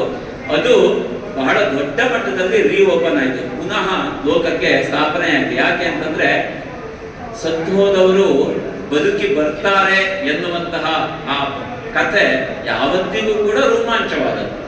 ಅದರಲ್ಲೂ ಸತ್ತೋದದ್ದಲ್ಲ, ಕೊಲ್ಲಲ್ಪಟ್ಟವರು, ಕೊಂದವರು ಹುಟ್ಟಿ ಬಂದ್ರೆ ಕೊಂದವನಿದ್ದಾನಲ್ಲ ಅವನಿಗೆ ಪಾಪದಿದ್ರೆ ಹಾಳ ಇಲ್ಲ. ಆದದ್ದೇ ಏನಾಯ್ತಂದ್ರೆ, ಈ ಅರ್ಜುನ ಎದ್ದು ಬರ್ತಾನೆ. ಅರ್ಜುನ ಎದ್ದು ಬಂದು ಭೇದನ ಮಾಡ್ದ. ದ್ರೌಪದಿಯ ಸ್ವಯಂವರಕ್ಕೆ ಒಂದು ಸರಿಯಾದ ಉಪಸಂಹಾರವನ್ನು ಆತ ಹೇಳ್ತಾನೆ. ಅವನು ಹೊಡೆದದ್ದು ಬಾಣ ಬಿತ್ತಲ್ಲ, ಬಾಣ ಬಿದ್ದು ಅವಳನ್ನ ಮದುವೆ ಆಗುವವನು ಅರ್ಜುನ. ಅಂದ್ರೆ ಈ ಹುಡುಗ ಯಾರು ಅಂತ ಗೊತ್ತಿಲ್ಲ, ಅವನು ಬ್ರಾಹ್ಮಣ ಅವರ ಪ್ರಕಾರ. ಇವನಂತಿತ್ತಲ್ಲ, ಕ್ಷತ್ರಿಯರಿಗೆಲ್ಲ ಪಾಪ ಹಾರ್ಟಿಗೆ ತಗೊಂಡ್ರು ವಿಷಯ. ಅಂದ್ರೆ ತುಂಬಾ ಮನಸ್ಸಿಗೆ ಅಹಂಕಾರಕ್ಕೆ ಹೊಡೆತಾ ಬಂತು. ನಾವ್ಯಾರು ಮಾಡದೇ ಇದ್ದದ್ದು ಇವ್ರು ಮಾಡಿದ್ರಲ್ಲ ಅಂತ ಎದುರಿಗೆ ಹೇಳಿಲ್ಲ. ಆದ್ರೆ ಅವರಿಗೆ ಎಲ್ಲರಿಗೂ ಪರಸ್ಪರ ಅದರ ಸೂಚನೆ ಸಿಕ್ಕಿದ್ದು. ಒಬ್ಬೊಬ್ಬರಾಗಿ ಇವ್ರ ಮೇಲೆ ಯುದ್ಧ ಮಾಡ್ಲಿಕ್ಕೆ ಅಂತ ಹೋದ್ರು. ಅರ್ಜುನನ ಮೇಲೆ ಇಡೀ ಅಲ್ಲಿ ಸೇರಿದ ರಾಜರುಗಳೆಲ್ಲ ಯುದ್ಧ ಮಾಡ್ಲಿಕ್ಕೆ ಹೋದ್ರು. ಅದೊಂದು ಸ್ವಯಂವರದಲ್ಲಿ ಇದೆ. ಯಾವಾಗ ಸ್ವಯಂವರದಲ್ಲಿ ಒಬ್ಬ ಗೆಲ್ತಾನೋ, ಪಣ ಗೆದ್ರೆ ಸಾಕಾಗೋದಿಲ್ಲ, ಪಣ ಗೆದ್ದ ಮೇಲೆ ಮತ್ತೆ ಈ ರಾಜರನ್ನು ಅವರು ಹೋರಾಟಕ್ಕೆ ಬಂದ್ರೆ ಅವರನ್ನು ಗೆಲ್ಲಬೇಕು. ಸೀತೆಯ ಸ್ವಯಂವರದ ಕಥೆಯಲ್ಲೇ ಬರ್ತದೆ. ಸೀತಾ ಸ್ವಯಂವರಕ್ಕೆ ಅಂತ ಶಿವಧನುಸ್ಸನ್ನ ಇಟ್ಟಿದ್ದ ಜನಕ. ಶಿವಧನುಸ್ಸನ್ನ ಇಟ್ಟಂತಹ ಜನಕನಿಗೆ ಕೊನೆಯಲ್ಲಿ ಎಲ್ಲಿಗೆ ಬಂತು ಅಂತಂದ್ರೆ, ಎಲ್ಲ ರಾಜರುಗಳು ಬರೋದು, ಬಂದು ಎತ್ತಲಿಕ್ಕೆ ನೋಡೋದು, ಎತ್ತಲಿಕ್ಕಾಗದೆ ಮುಸಿ ಮುಸಿ ನೆಗಾಡ್ತಿದ್ರು, ಯಾರಿಗಾಗ್ಲಿಲ್ಲ ಅಂತ. ಈ ರಾಜರುಗಳಿಗೆ ಅಹಂಕಾರಕ್ಕೆ ಹೊಡ್ತಾ ಬೀಳೋದು. ಆಮೇಲೆ ಏನಾಯ್ತು ಅಂತಂದ್ರೆ, ತುಂಬಾ ಜನ ಹೊಡ್ತಾ ಬಿದ್ರೆ ಆಗ ಇದೆ ಧ್ವನಿ ಹೇಳ್ತಾರೆ, ಎಲ್ಲ ಸೇರಿ ಅವರಿದ್ದೇ ಒಂದು ಸಂತ್ರಸ್ತರಿಂದ ಒಂದು ಒಕ್ಕೂಟ ಆಗ್ತದೆ. ಅದೇ ಆಯ್ತು, ಸಂತ್ರಸ್ತರ ಒಕ್ಕೂಟ ಆಯ್ತು. ಎಲ್ಲ ಸೇರ್ಕೊಂಡು ಏನ್ ಮಾಡಿದ್ರು ಅಂತಂದ್ರೆ, ಇವನ್ ಮೇಲೆ, ಈ ಜನಕನ ಮೇಲೆ ನಾವೆಲ್ಲ ಸೇರಿ ಯುದ್ಧ ಮಾಡುವ ಅಂತ ಎಲ್ಲ ಸೇರ್ಕೊಂಡು, ಅದ್ರೊಳಗೆ ಸೊಳ್ಳೆ ಇತ್ತು, ಜಿರ್ಲೆ ಇತ್ತು, ಎಲ್ಲ ಇತ್ತು, ಎಲ್ಲ ಸೇರ್ಕೊಂಡು, ಎಲ್ಲಗಳು ಸೇರ್ಕೊಂಡು ಯುದ್ಧಕ್ಕೆ ಬಂತು. ಆಗ ಜನಕ ಆ ಸಂದರ್ಭಕ್ಕೆ ಬಹಳ ಕಷ್ಟಪಡ್ತಾನೆ. ಅಂತೂ ಹೇಗೋ ಅವರಿಂದೆಲ್ಲ ನಿವಾರಿಸಿದ. ಆಮೇಲೆ ಶಿವನ ಪ್ರಾರ್ಥನೆ ಮಾಡಿ ಅದಕ್ಕೋಸ್ಕರನೇ ಚತುರಂಗ ಸೇನೆಯನ್ನ ಪಡೆದುಕೊಳ್ತಾನೆ. ಯಾಕೆ ಅಂದ್ರೆ, ಹೀಗೆ ಶಿವಧನುಸ್ಸನ್ನು ಎತ್ತಲಿಕ್ಕೆ ಬರ್ತಾರೆ, ಎತ್ತಲಿಕ್ಕೆ ಬಂದ ತಕ್ಷಣ ಅವರಿಗೆ ಆಗೋದಿಲ್ಲ, ಅವ್ರು ಮತ್ತೆ ಅವಮಾನ ಆಯ್ತು ಅಂತ ಹೇಳಿ ಅವ್ರು ಪುನಃ ಎಲ್ಲರನ್ನು ಸೇರಿಸ್ಕೊಂಡು, ಯಾರಿಗೆಲ್ಲ ಅವಮಾನ ಆಗಿದೆ ಎಲ್ಲ ಸೇರಿದ್ರು, ಒಂದು ಸಮಾಲೋಚನಾ ಸಭೆ ಆಯ್ತು. ಸಭೆಯಲ್ಲಿ ತೀರ್ಮಾನ ಆಯ್ತು, ಎಲ್ಲ ಹೋಗಿ ದಾಳಿ ಮಾಡುವ. ಎಲ್ಲಾ ಕಾಲಕ್ಕೂ ಇದೆ ನೋಡಿ ಇದೆಲ್ಲ. ಒಂದು ತ್ರೇತಾಯುಗ ಹೇಳಿದ್ವಿ, ಆಮೇಲೆ ದ್ವಾಪರದ ಕಥೆ ಈಗ ಹೇಳ್ತಾ ಇದ್ದೀವಿ. ನಾವು ಹೇಳ್ತಾ ಇರೋ ಕಲಿಯುಗ ನಮ್ಗೆ ಧ್ವನಿ ಕೇಳ್ತಾ ಇದೆ. ಇದಿಷ್ಟು ನಾವು ನೋಡ್ಬೋದು. ಹೀಗೆ ಎಲ್ಲ ಕಾಲದಲ್ಲಿ ಚತುರಂಗ ಸೇನೆಯನ್ನು ಶಿವನಿಂದ ಪಡೆದು, ಶಿವ ಕೊಟ್ಟ ಚತುರಂಗ ಸೇನೆಯಿಂದ ಆಮೇಲೆ ಸುರಕ್ಷಿತನಾದ ಅಂತ ನಾವು ಕಥೆಯನ್ನ ಕೇಳ್ತೇವೆ. ಅಲ್ಲಿವರೆಗೆ ಅವನಿಗೆ ಕಷ್ಟ ಆಯ್ತು ಅಂತ. ಇಲ್ಲಿಯೂ ಹಾಗೆ ಆಯ್ತು. ಅರ್ಜುನ ಏಕಾಂಗಿಯಾಗಿ ಭೀಮ ಅವನಿಗೆ ಸಹಕರಿಸಿದ, ಅವರು ಸೇರ್ಕೊಂಡು ಅವರನ್ನೆಲ್ಲ ಓಡಿಸಿದ್ರು. ಹೀಗೆ ಓಡಿಸಿ ಆದ ಮೇಲೆ ಅಲ್ಲಿ ದ್ರುಪದನಿಗೆ ಇದೆಲ್ಲ ಆದ್ಮೇಲೆ ವಿಷಯ ಗೊತ್ತಾಯಿತು ಯಾರು ಅಂತ. ನಿಜಾರ್ಥದಲ್ಲಿ ಅವನು ಕಣ್ಣೀರಾಗ್ತಾನೆ. ಅವನ ಮನಸ್ಸಿನಲ್ಲಿದ್ದ ಸಂಕಲ್ಪ, ತನ್ನ ಮಗಳಿಗೆ ಒಬ್ಬ ಒಳ್ಳೆಯ ಗಂಡ ಸಿಗ್ಬೇಕು ಅಂತಿತ್ತು. ಅರ್ಜುನ ಯಾರು ಅಂತ ಲೋಕಕ್ಕೆ ಗೊತ್ತಾಗಿತ್ತು ಆಗಲೇ. ಆದ್ರೆ ಅರ್ಜುನ ಯಾರು ಅಂತ ಗೊತ್ತಾದ್ರೂ ಆ ಗೊತ್ತಾದ ಅರ್ಜುನ ಇದ್ದಾನೋ ಇಲ್ವೋ ಹೇಳೋದು ಪ್ರಶ್ನೆ ಆಗಿತ್ತು. ಆ ಪ್ರಶ್ನೆಗೂ ಉತ್ತರ ಸಿಕ್ಕಿದಾಗಾಯ್ತು. ದ್ರೌಪದಿಯ ಸ್ವಯಂವರ ಹಾಗಾಗಿ ಮಹಾಭಾರತದ ಕಥಾಭಾಗದಲ್ಲಿ ತುಂಬಾ ದೊಡ್ಡದಾದ, ಅತ್ಯಂತ ಮಹತ್ವಪೂರ್ಣವಾದ ವಿಷಯ. ಮತ್ತು ಮಹಾಭಾರತದ ಇಡೀ ಘಟನೆಗಳಲ್ಲಿ ಈ ಭಾಗ ಅತ್ಯಂತ ಮಹತ್ವಪೂರ್ಣ. ಯಾಕೆ ಅಂತಂದ್ರೆ, ಕೃಷ್ಣೆಯರ ಸಮಾಗಮ ಪಾಂಡವರ ಬದುಕಿಗೆ, ಇದು ನಾವು ಗಮನಿಸಬೇಕಾದದ್ದು. ಹೀಗೆ ಇಲ್ಲಿ ಕುಂತಿ, ಧರ್ಮಾರ್ಜುನರು, ಭೀಮ, ನಕುಲ, ಸಹದೇವ ಇವರೆಲ್ಲ ಸೇರ್ಕೊಂಡು ಸಮಾಲೋಚನೆ ಮಾಡ್ತಾರೆ. ಯಾಕೆ ಅಂತಂದ್ರೆ, ದ್ರುಪದನಲ್ಲಿ ವಿಷಯ ಹೇಳಿದ್ರು, ದ್ರುಪದನಿಗೆ ಸಂತೋಷ ಆಯಿತು, ಒಳ್ಳೆ ಕಡೆಗೆ ಸಂಬಂಧ ಆಗಿದೆ ಅಂತ. ಅರ್ಜುನ ಮದುವೆ ಆಗ್ತಾನೆ ಅನ್ನೋದು ಅವರಿಗೆಲ್ಲರಿಗೂ ಇದ್ದ ನಂಬಿಕೆ. ಆದ್ರೆ ಏನಾಯ್ತು ಅಂತಂದ್ರೆ, ಆ ಕಥೆಯಲ್ಲೊಂದು ರೋಚಕವಾದ ತಿರುವು ಬರ್ತದೆ. ಬಹಳ ದೊಡ್ಡ ಪ್ರಶ್ನೆ ಅದು. ಹಿಂದೆ ಆಗ್ಲಿಲ್ಲ, ಮುಂದೆ ಇಲ್ಲಿವರೆಗೆ ಆಗ್ಲಿಲ್ಲ ಅಂತ ಒಂದು ಘಟನೆಗೆ ಕಾರಣ ಆಯ್ತು. ಏನಾಯ್ತು ಅಂತಂದ್ರೆ, ನಮ್ಮಲ್ಲಿ ಬಹುಪತ್ನಿತ್ವ, ನಮ್ಮಲ್ಲೆಲ್ಲ ಕಡೆಯಲ್ಲಿ ನಾವು ಕೇಳ್ತೇವೆ, ಕ್ಷತ್ರಿಯರಲ್ಲಿ ಬಹುಪತಿತ್ವ ಅದು ಪತನ ಹೇತುಕವಾದದ್ದು, ಅದಿಲ್ಲ ನಮ್ಮಲ್ಲಿ. ನಮ್ಮ ಈ ಪರಂಪರೆಯಲ್ಲಿ ನೋಡಿದ್ರೆ ಇಲ್ಲ, ಬಹುಪತಿತ್ವ ಇಲ್ಲ. ಬಹುಪತಿತ್ವಕ್ಕೆ ಬಹುಪತಿತ್ವ ಅಂತ ಹೇಳೋದಿಲ್ಲ, ಅದಕ್ಕೆ ಬೇರೆ ಹೆಸರು ಹೇಳ್ತಾರೆ, ಅದು ಸತ್ಯವಲ್ಲ. ಹಾಗಾಗಿ ಏನ್ ಮಾಡೋದು? ಯಾಕೆ ಅಂತಂದ್ರೆ, ನಾವೊಂದು ಕತೆ ಕೇಳಿದ್ದೇವೆ, ಆ ಕಥೆಯನ್ನ ಹೇಳಿ ಇವತ್ತಿನ ಉಪನ್ಯಾಸಕ್ಕೆ ಉಪಸಂಹಾರ ಹೇಳೋಣ.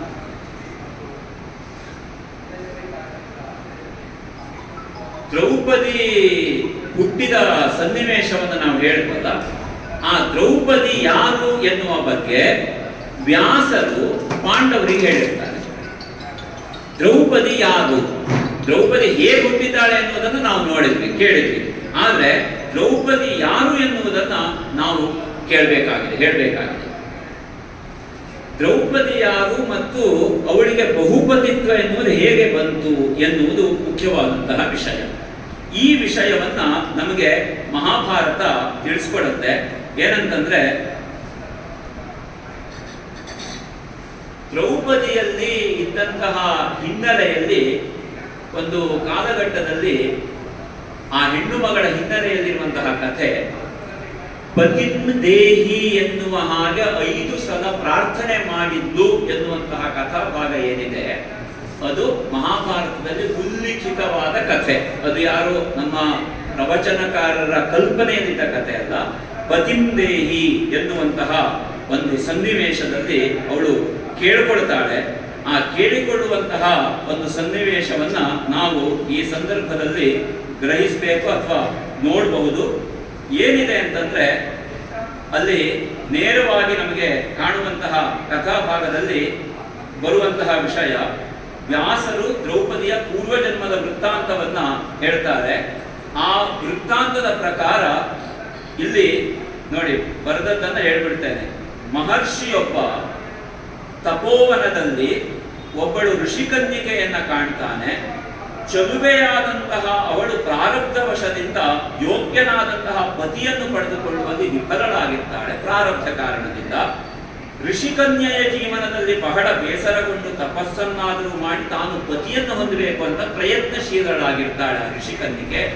ಹೀಗೆ ಶಂಕರನ ಕುರಿತು, ಈಶ್ವರನ ಕುರಿತು ತಪಸ್ಸನ್ನು ಆಚರಿಸಿದ್ದಾಳೆ. ಹೀಗೆ ತಪಸ್ಸನ್ನು ಆಚರಿಸಿದಂತಹ ಸಂದರ್ಭಕ್ಕೆ ಈಶ್ವರ ಒಲಿದು ಬಂದಿದ್ದಾನೆ. ಒಲಿದು ಬಂದಾಗ ಅವಳು ಹೇಳ್ತಾಳೆ, ಸರ್ವಗುಣ ಸಂಪನ್ನನಾದ ಪತಿಯನ್ನು ನಾನು ಇಚ್ಛಿಸುತ್ತಿದ್ದೇನೆ, ಪತಿಯನ್ನ ಕೊಡು ಅಂತ ಕೇಳಿಕೊಂಡು. ಹೀಗೆ ಹೇಳಬೇಕಿದ್ರೆ ಅಲ್ಲಿ ನೇರವಾಗಿ ಒಂದು ಮಾತನ್ನ ಈಶ್ವರ ಹೇಳ್ತಾನಂತೆ, ಭರತ ಕುಲೋತ್ಪನ್ನರಾದ 5 ರಾಜಕುಮಾರರು ನಿನ್ನ ಪತಿಗಳಾಗುವರು ಅಂತ ಹೇಳಿದ. ಯಾರು? ಈಶ್ವರ ಹೇಳಿದ ಮಾತು. ಈ ಮಾತನ್ನ ಹೇಳಿ ಅವಳು ಹೇಳ್ತಾಳೆ, ನಿನ್ನ ಅನುಗ್ರಹದಿಂದ ನನಗೆ ಬೇಕಾಗಿದ್ದು ಒಬ್ಬನೇ ಗಂಡ, 5 ಅಲ್ಲ ಬೇಡ ಅಂತ ಹೇಳ್ತಾಳೆ ಅವಳು ಋಷಿಕನ್ಯೆ. 5 ಬೇಡ, ನಾನು ಕೇಳ್ಕೊಂಡಿದ್ದು ಒಬ್ಬನನ್ನ ಕೊಟ್ಟರೆ ಸಾಕು, ನನಗೆ ಒಬ್ಬನ ಜೊತೆಗೆ ಒಳ್ಳೆ ಸಂಸಾರ ಮಾಡಬೇಕು ಎನ್ನುವುದು ಅಪೇಕ್ಷೆ ಅಂತ ಪ್ರಾಮಾಣಿಕವಾಗಿ ಹೇಳಿದವು ಆ ಋಷಿಕನ್ಯಕ್ಕೆ.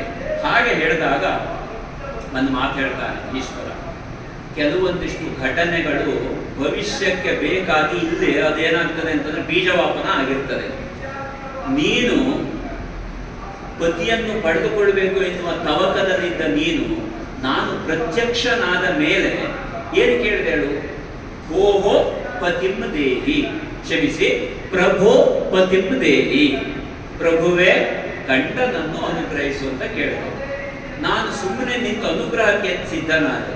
ನಿನಗೆ ನನ್ನನ್ನು ನೋಡಿ ಮತ್ತು ಉದ್ವೇಗ ಹೆಚ್ಚಾಯಿತು. ಉದ್ವೇಗ ಹೆಚ್ಚಾಗಿ ನಾವು ಹಾಗೆ ಮಾಡ್ತೀವಲ್ಲ, ತುಂಬಾ ಟೆನ್ಷನ್ ಅಲ್ಲಿ ಈ ಕೆಲಸವನ್ನು ಮಾಡ್ಕೊಂಡು ಬಾ, ಬಿಡಬೇಡ, ಮಾಡ್ಕೊಂಡು ಬಾ. ಇವಳು 5 ಸಲ ಹೇಳಿದ್ದಾರೆ. ಇದು ಮಹಾಭಾರತದಲ್ಲಿರುವ ಕಥೆ. ಇದು ಕಟ್ಟು ಕಥೆ ಅಲ್ಲ, ಕಾಗಣ್ಣ ಕುಂಬಣ್ಣನ ಕಥೆ ಅಲ್ಲ. ಇದು ವಸ್ತುಸ್ಥಿತಿ ಮಹಾಭಾರತದಲ್ಲೇ ಇರುವ ಕಥೆಯನ್ನು ಹೇಳ್ತಾ ಇದ್ದೇನೆ. ಪ್ರಭೋ ಪತಿಂದೇಹಿ ಅಂತ ನೀನು ಉದ್ವೇಗದಲ್ಲಿ 5 ಸಲ ಕೇಳ್ಕೊಬಿಟ್ಟೆ. ನಾನು ಏನ್ ಮಾಡಿದೆ ಅಂತಂದ್ರೆ, ನೀನ್ ನಿಲ್ಲಿಸ್ತೀಯ ಅಂತ ತಥಾಸ್ತು ಅಂತ ಹೇಳಿದೆ. ನನ್ನದು 5 ಸಲ ತಥಾಸ್ತು ಆಗಿದೆ. ಇನ್ನೀಗ ಏನ್ ಮಾಡ್ಲಿಕ್ಕೆ ಆಗೋದಿಲ್ಲ, ನೀನ್ ತೆಗೆದುಕೊಳ್ಳಿಕ್ಕೆ ಆಗೋದಿಲ್ಲ. ಇದು ಅಪೂರ್ವ ಮತ್ತು ಇದು ಮತ್ತೆ ಮುಂದಾಗೋದಿಲ್ಲ. ಹಿಂದೆ ಪೂರ್ವದಲ್ಲಾಗಲಿಲ್ಲ, ಮುಂದಾಗೋದಿಲ್ಲ, ನಿನಗೆ ಮಾತ್ರ. ಇದು ಶಂಕರಾನುಗ್ರಹ ಅಂತ ನೀನು ಸ್ವೀಕಾರ ಮಾಡಬೇಕು. ನಿನ್ನ ಬದುಕು ಈ ನೆಲೆಯಲ್ಲಿ ಸಿದ್ಧವಾಗುತ್ತೆ. ನೀನು ರಾಜಕುಮಾರಿಯಾಗಿ ಹುಟ್ಟುತ್ತಿ, ಅಯೋನಿಜೆಯಾಗಿ ಹುಟ್ಟುತ್ತೀಯ. ಹುಟ್ಟುವಂತಹ ನಿನಗೆ ಇಡೀ ಜಗತ್ತು ತಲೆಬಾಗುವ ಸನ್ನಿವೇಶ ನಿರ್ಮಾಣ ಆಗ್ತದೆ. ನೀನು ಇತಿಹಾಸ ಸೃಷ್ಟಿ ಮಾಡ್ತಿ, ಸ್ರಷ್ಟವಾಗುವ ಇತಿಹಾಸದ ಮಹಾ ನಾಯಿಕೆಯಾಗಿ ಲೋಕದಲ್ಲಿ ಶಾಶ್ವತವಾಗಿ ಹೆಸರನ್ನ ಇಟ್ಟುಕೊಳ್ತಿ ಅಂತ ಶಂಕರ ಈಶ್ವರ ಅವಳಿಗೆ ವರ ಕೊಟ್ಟ ಅಂತ ನಮಗೆ ಮಹಾಭಾರತದ ಆದಿಪರ್ವದ 196ನೇ ಅಧ್ಯಾಯ ಈ ಕಥೆಯನ್ನು ನಮಗೆ ತಿಳಿಸ್ಕೊಡುತ್ತೆ. ಇದಿಷ್ಟಾಗಿ ಪಾಂಡವರು ಪಾಂಚಾಲ ದೇಶದಲ್ಲಿ ಈ ಎಲ್ಲ ಘಟನಾವಳಿಗಳು ಏನಾಯಿತು, ವಿವಾಹ, ಆ ವಿವಾಹದ ಪೂರ್ವಾಪರಗಳಲ್ಲಿಯೂ ಅನೇಕ ಕಥೆ ಇದೆ. ಕಥೆಯಲ್ಲಿ ಮುಖ್ಯವಾಗಿ ಕಥಾಭಾಗ ಇರುವಂತಹದ್ದು ಒಬ್ಬ ಚೈತ್ರ ರಥ ಎನ್ನುವಂತಹ ಒಬ್ಬ ಗಂಧರ್ವ, ಅವನ ಜೊತೆಗೆ ಇವನ ಯುದ್ಧ, ಅರ್ಜುನ ಯುದ್ಧ ಮಾಡುವ ಸನ್ನಿವೇಶವಂತೂ. ಯುದ್ಧದಲ್ಲಿ ಅವನು ಪರಾಜಿತನಾಗ್ತಾನೆ. ಅಂಗಾರಪರ್ಣ ಅಂತ ಒಂದು ಬಹಳ ಪ್ರಸಿದ್ಧವಾದ ಕಥಾನಕ ಬರುತ್ತೆ. ಆ ಕಥಾಭಾಗ ಕೂಡ ನಾವಿಲ್ಲಿ ಗಮನಿಸಬಹುದು. ಆ ಗಂಧರ್ವ ಪರಾಜಿತನಾದಂತಹ ಅವನು ಇವನ ಜೊತೆಗೆ ಸ್ನೇಹವನ್ನ ಹೊಂದುತ್ತಾನೆ. ಅಲ್ಲಿ ಗಂಧರ್ವ ಲೋಕ ಮತ್ತು ದೇವಲೋಕ ಮತ್ತು ಭೂಲೋಕದ ನಡುವಿನ ಎಲ್ಲ ವಿಷಯಗಳು ಕೂಡ ಬರುತ್ತೆ. ಅಲ್ಲಿ ಒಂದು ಅರ್ಜುನನಿಗೆ ಬಹಳ ದೊಡ್ಡದಾದ ಒಂದು ಸಹಾಯ ಆಗುವ ಘಟನೆ ಯಾಕೆ ಅಂತಂದ್ರೆ, ಅವನಿಗೊಂದು ಚಾಕ್ಷುಷಿ ಅಂತ ವಿದ್ಯೆಯನ್ನು ಇವನು ಬೋಧನೆ ಮಾಡ್ದ. ಯಾರು? ಆ ಚೈತ್ರರಥ ಎನ್ನುವಂತಹ ಗಂಧರ್ವ ಅವನಿಗೆ ಅದನ್ನ ಬೋಧನೆ ಮಾಡ್ತಾನೆ. ಹೀಗೆ ಅದನ್ನ ಪಡೆದುಕೊಂಡಂತಹ ಅರ್ಜುನ ಅವನಿಗೆ ಪುನಃ ಮತ್ತೊಂದು ಅಸ್ತ್ರವನ್ನು ಬೋಧನೆ ಮಾಡಿ ಪರಸ್ಪರ ಅವರು ಸ್ನೇಹಿತರಾದರು. ಹೀಗೆ ಒಳ್ಳೆಯ ಒಂದಷ್ಟು ಅಧ್ಯಯನವನ್ನು, ಒಳ್ಳೆಯ ಒಂದಷ್ಟು ಅಸ್ತ್ರಗಳನ್ನು ಪಡೆದಂತಹ ಅರ್ಜುನಾದಿಗಳು ಮುಂದುವರಿತಾರೆ. ಇದೇ ರೀತಿಯಲ್ಲಿ ಮುಂದೆ ಹೋಗಿ ದ್ರೌಪದಿಯ ಸ್ವಯಂವರಗಳೆಲ್ಲ ಮುಗಿದು ಪಾಂಡವರು ಲೋಕದಲ್ಲಿ ಪ್ರತಿಷ್ಠಿತರಾಗ್ತಾರೆ. ಮಹಾಭಾರತದ ಒಂದು ಹಂತದ ಕಥೆ ಇಲ್ಲಿಗೆ ಮುಕ್ತಾಯ ಆಗುತ್ತೆ. ಇಲ್ಲಿಯವರೆಗೆ ಪಾಂಡವರ ಕೌರವರ ನಡುವೆ ನೇರವಾದಂತಹ ಹಣಾಹಣಿ ಇಲ್ಲ, ಯುದ್ಧ ಇಲ್ಲ. ಅಲ್ಲಿ ಏನಿತ್ತು ಅಂತಂದ್ರೆ ಕೇವಲವಾಗಿ ನಾವು ಪಾಂಡವರು ಬಾಲ್ಯದಲ್ಲಿದ್ದಾಗ ಭೀಮನಿಗೆ ಕೊಟ್ಟ ಲಡ್ಡು, ವಿಷ, ಅರಗಿನಾಲಯ ಇಷ್ಟ ಇತ್ತು. ಕೌರವರ ದೃಷ್ಟಿಯಲ್ಲಿ ಈಗಾಗಲೇ ಹೇಳಿದಾಗೆ ಆ ಸನ್ನಿವೇಶಗಳನ್ನು ಮುಗಿದು ನಾವು ಆರಾಮಾಗಿದ್ದೇವೆ ಅಂತ. ಈಗ ಪುನಃ ಅವರು ಬಹಳ ದೊಡ್ಡ ಮಟ್ಟದಲ್ಲಿ ಪ್ರತಿಷ್ಠಿತರಾದರು. ಹೇಗೆ ಅಂತಂದ್ರೆ, ಒಬ್ಬಳು ರಾಜಕುಮಾರಿಯನ್ನ ವಿವಾಹವಾಗಿ 5 ಪಾಂಡವರು ವಿವಾಹವಾಗುವ ಸನ್ನಿವೇಶ ನಿರ್ಮಾಣವಾಗಿ ಪಂಚಪಾಂಡವರಿಂದ ಪಂಚವಲ್ಲಭೆ ಪಾಂಚಾಲಿ ಇಲ್ಲಿಯವರೆಗೆ ಕಥಾಭಾಗ ಮುಂದೋಗುತ್ತೆ. ಅಲ್ಲಿ ಕೂಡ ಒಂದು ಸನ್ನಿವೇಶ ಬರುತ್ತೆ. ಏನಂತಂದ್ರೆ, ನೇರವಾಗಿ ಕುಂತಿ ಇದ್ದಲ್ಲಿಗೆ ಕರೆದುಕೊಂಡು ಹೋದ್ರು. ಯಾರನ್ನ? ಈ ಗೆದ್ದಂತಹ ಹೆಣ್ಣು ಮಗಳನ್ನ ಅರ್ಜುನ ಕರೆದುಕೊಂಡು ಹೋದಂತಹ ಸನ್ನಿವೇಶದಲ್ಲಿ ಕುಂತಿ ಬಹಳ ಸೂಕ್ಷ್ಮಮತಿ. ವಿಷಯ ಗೊತ್ತಾಯಿತು, ಇವನು ಮಧ್ಯಮ ಪಾಂಡವ, ಒಬ್ಬ ಮಗ ಹಿಡಿಂಬೆ ಎನ್ನುವ ರಾಕ್ಷಸಿಯನ್ನು ಮದುವೆ ಆಗಿದ್ದಾನೆ, ಇವನ ಅಣ್ಣ. ಇವನಿಗೆ ಮತ್ತೊಬ್ಬ ಅಣ್ಣ ಇದ್ದಾನೆ ಧರ್ಮರಾಜ, ಅವನಿಗಿನ್ನೂ ಜಾತಕವೂ ಬರಲಿಲ್ಲ, ಏನೂ ಇಲ್ಲ, ಅವನಿಗಿನ್ನೂ ಮದುವೆಯೇ ಆಗಲಿಲ್ಲ. ಈ ಮಧ್ಯೆ ಈ ಇಬ್ರು ಮಕ್ಕಳು ಮದುವೆ ಆದರು.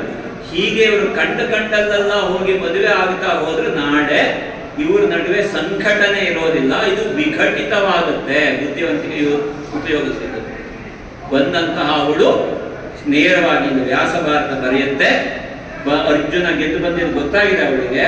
ಗೊತ್ತಾದಂತಹ ಅವಳು 5 ಇವಳು ಪತ್ನಿ ಆಗಬೇಕು ಅಂತ ಆದೇಶ ಮಾಡ್ತಾಳೆ. ಈ ಆದೇಶದಿಂದ ದ್ರೌಪದಿ ಸಿಡಿದೇಳ್ತಾಳೆ. ಅತ್ತೆ ಬಂದ ತಕ್ಷಣ ಶುರು ಮಾಡಿದ್ಲು ಅಂತ. ಅತ್ತೆ ಸೊಸೆದೊಂದು ಪ್ರೀತಿಯ ಜಗಳ ಉಂಟಲ್ಲ, ಅಲ್ಲಿಯೂ ಇತ್ತು. ಬಂದ ತಕ್ಷಣ ಇಂತಹ ದೊಡ್ಡ ಬೆಂಕಿಯಿಂದ ಬಾಣಲೆಗೆ ಎನ್ನುವ ಸ್ಥಿತಿ ಬಂತು. ಇದು ಒಪ್ಲಿಕ್ಕಾಗೋದಿಲ್ಲ ಎನ್ನುವ ರೀತಿಯಲ್ಲಿ ಅವಳು ಪ್ರಶ್ನೆ ಮಾಡ್ತಾಳೆ, ಇದು ಯಾವ ನ್ಯಾಯ?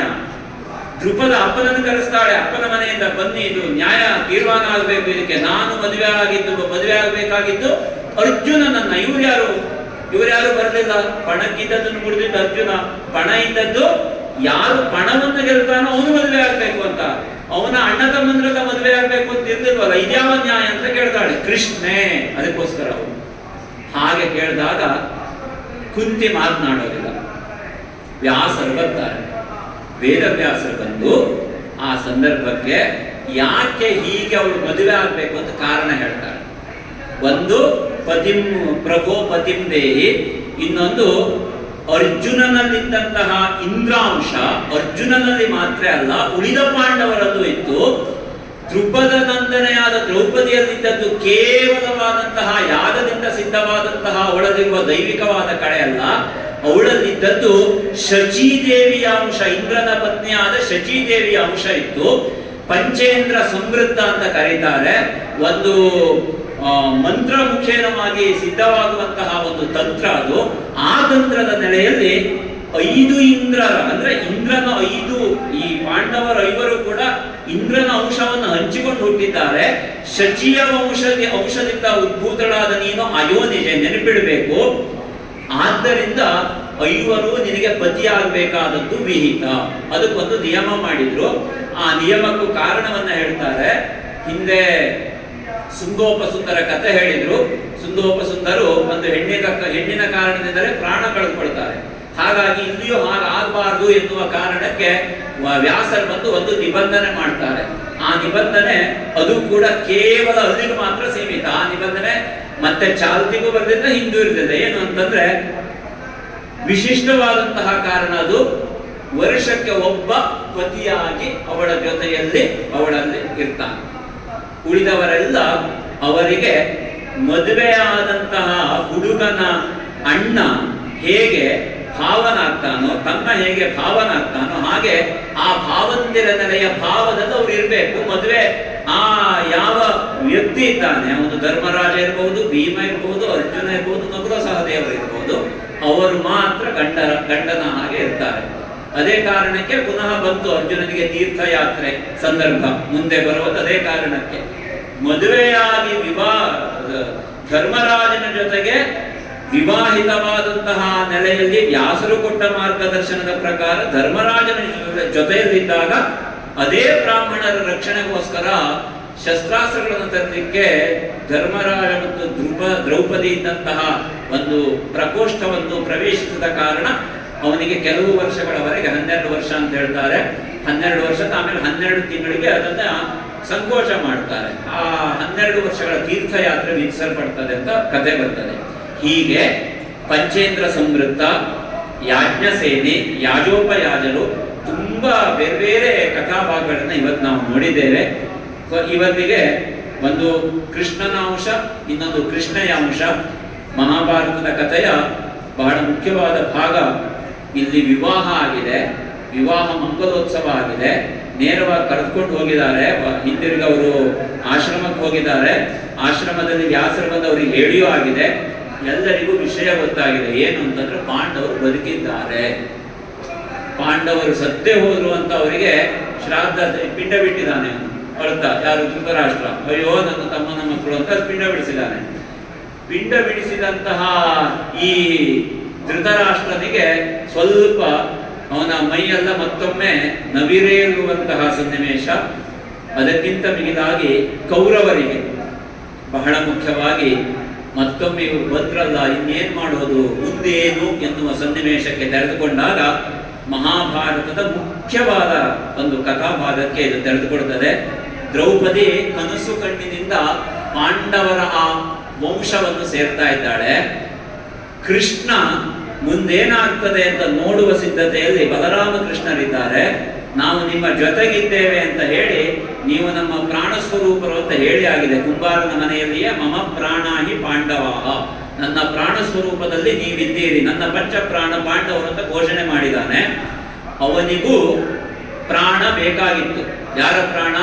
ಅವನಿಗೆ 2 ಪ್ರಾಣ ಬೇಕಾಗಿತ್ತು. ಒಂದು ಕೊಲ್ಲುವ ಪ್ರಾಣ, ಇನ್ನೊಂದು ಕೊಲ್ಲಿಸುವ ಪ್ರಾಣ. 2 ಪ್ರಾಣ ಬೇಕಾಗಿತ್ತು. ಹಾಗಾಗಿ ಕೌರವರು ಕೊಲ್ಲಿಸಲ್ಪಡುವ ಪ್ರಾಣಗಳು, ಅವರನ್ನು ಅದಕ್ಕೂ ಒಂದು ಅವನ ಪ್ರವೇಶ ಆಗಬೇಕಿತ್ತು. ಇನ್ನೊಂದು ಅವರನ್ನು ಕೊಲ್ಲುವುದಕ್ಕೆ ಬೇಕಾಗಿ ತನ್ನ ಪ್ರಾಣವಾಗಿರುವ ಪಂಚಪ್ರಾಣ ಪಾಂಡವರು ಬೇಕಾಗಿತ್ತು.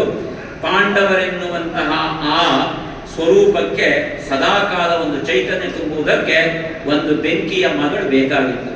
ಅಕ್ಷರಶಃ ಹಸ್ತಿನಾವತಿಯ ಬೆಂಕಿಯಾಗಿ ಬೆರಗುಗಣ್ಣಿನಿಂದ ಸರ್ವರು ಕಾಣಬಹುದಾದಂತಹ ನೆಲೆಯ ದ್ರೌಪದಿ ಹೇಗೆ ಮುಂದೆ ಕಾಣಿಸಿಕೊಂಡು ಮತ್ತು ಈ ಕಥಾಭಾಗ ಹೇಗೆಲ್ಲ ಮುಂದೆ ವ್ಯಾಸರು ಹೇಳ್ತಾರೆ ಎನ್ನುವುದನ್ನ ಮುಂದಿನ ನಮ್ಮ ಉಪನ್ಯಾಸದಲ್ಲಿ ಅಷ್ಟಮ ಸೋಪಾನ ಅಲ್ವಾ, ಅಷ್ಟಮ ಸೋಪಾನದಲ್ಲಿ ನೋಡೋಣ.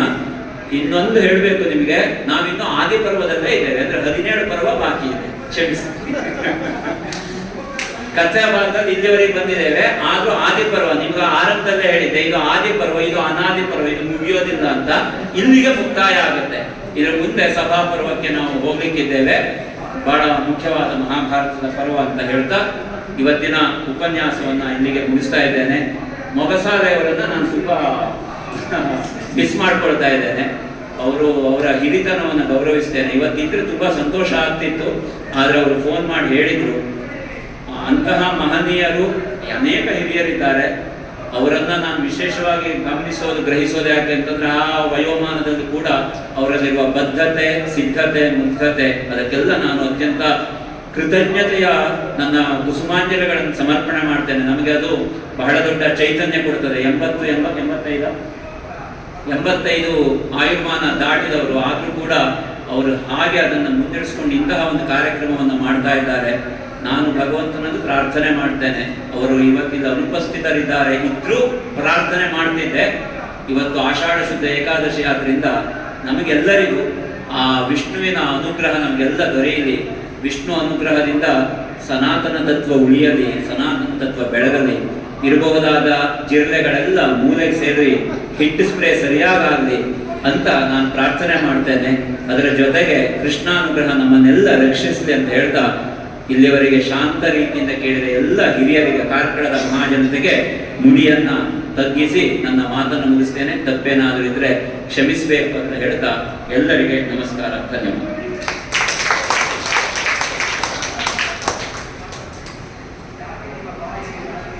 ಸುಮಾರು 1 ಗಂಟೆಯಿಂದ ಹೆಚ್ಚಿಗೆ ನಮ್ಮೊಂದಿಗೆ ಕೃಷ್ಣಯ್ಯರ ಬಗ್ಗೆ ಉಪನ್ಯಾಸವನ್ನು ನೀಡಿದ್ದಾರೆ. ಬಹಳ ಉತ್ತಮವಾದ ಈ ದಿವಸ, ಏಕಾದಶಿಯ ದಿವಸ, ದೇವರು ನಿದ್ರಾಸ್ಥಿತಿಗೆ ಹೋಗುವಂಥ ಸಂದರ್ಭ.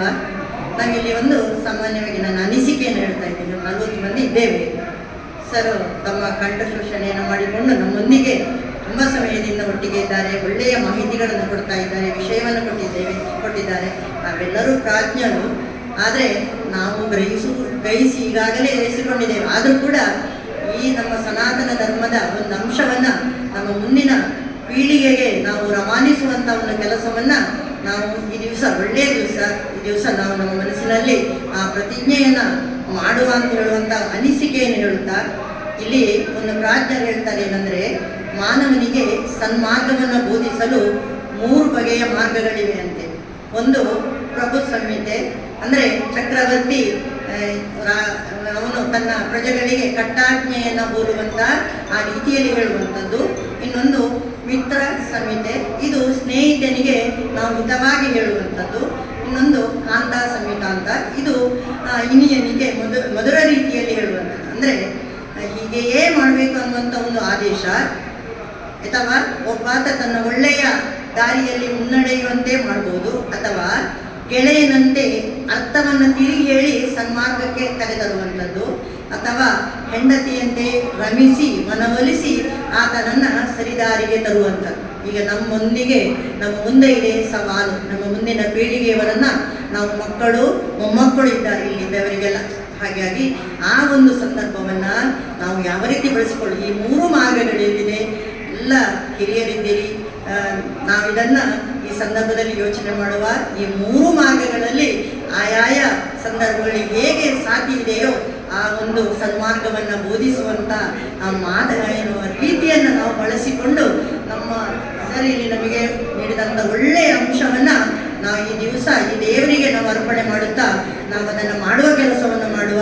ಈಗಿರುವಂಥ 40 ಮಂದಿ 40 ಮಕ್ಕಳನ್ನು ನಾವೊಂದು ಸನಾತನ ಧರ್ಮದೆಡೆಗೆ ಅವರನ್ನು ತರುವಂತಹ, ಅಥವಾ ಅವರಲ್ಲಿ ಆ ಒಂದು ಮನಸ್ಸನ್ನು ಹುಟ್ಟುವಂತಹ ಕೆಲಸ, ಮನಸ್ಸಿನಲ್ಲಿ ಆ ಭಾವನೆಯು ಬೀಜ ಒಡೆಯುವಂತೆ ಮಾಡುವಂಥ ಕೆಲಸವನ್ನು ನಾವೆಲ್ಲರೂ ಸೇರಿಕೊಂಡು ಮಾಡುವ ಅನ್ನುವಂಥ ವಿನಂತಿಯನ್ನು ಈ ಸಂದರ್ಭದಲ್ಲಿ ಹೇಳಿಕೊಂಡು ಇಂದಿನ ಒಂದು ಕೊನೆಯ ಅಧ್ಯಾಯ ಧನ್ಯವಾದ ಸಮರ್ಪಣೆ. ಶ್ರೀ ಜಗದೀಶ್ ಗೋಖಲೆಯವರು ನಮ್ಮೊಂದಿಗೆ.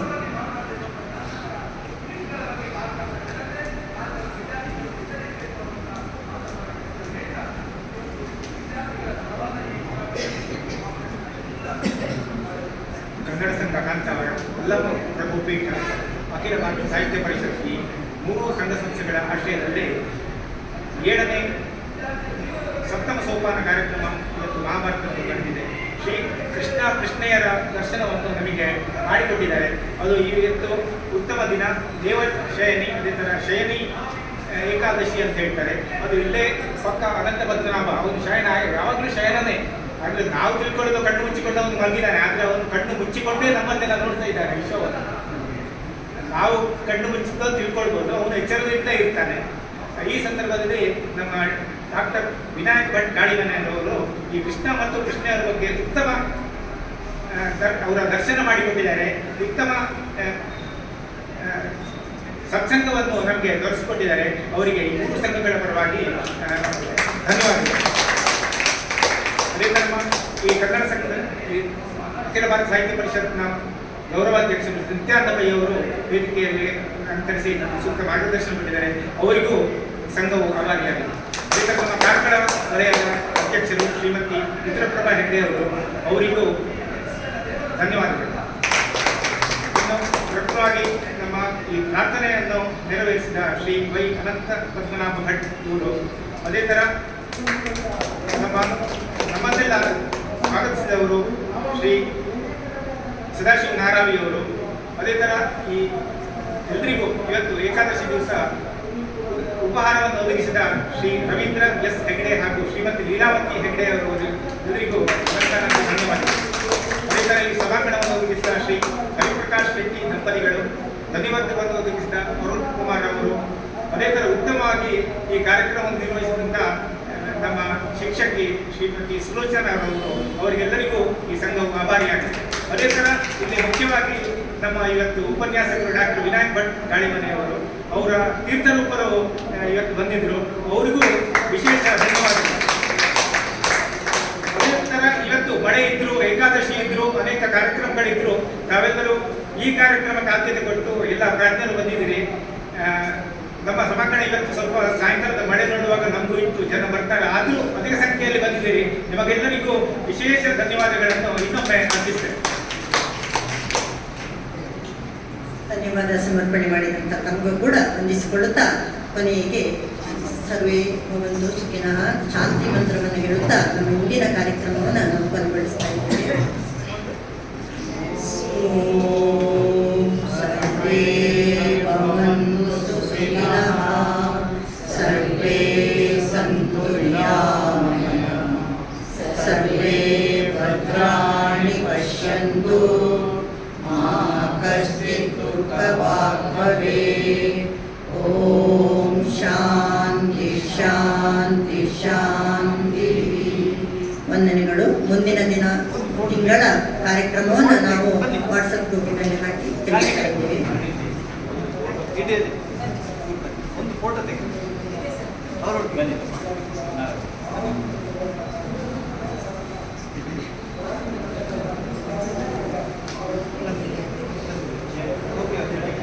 ಒಂದು ಫೋಟೋ ಯಾರು ತೆಗಿತೀರಾ? ಯಾರು ತೆಗೆದು ಅರುಣ್ ಇಲ್ಲ ಬನ್ನಿ. ಅದಲ್ಲ ತೆಗೆದು ಹಾಂ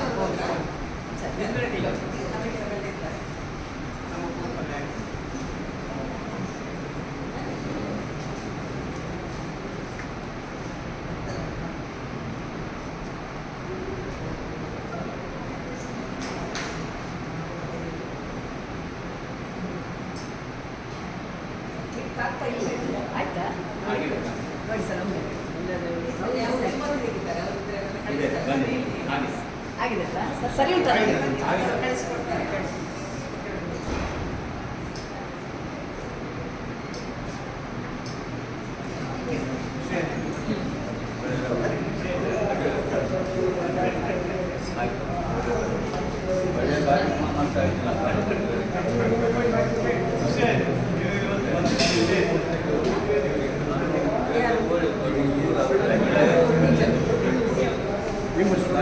ಅಲ್ಲ ಅಲ್ಲ ಸ್ಟೂಡೆಂಟ್ ಹೋಗಿದ್ದಾರೆ, ಸ್ಟೂಡೆಂಟ್ಸ್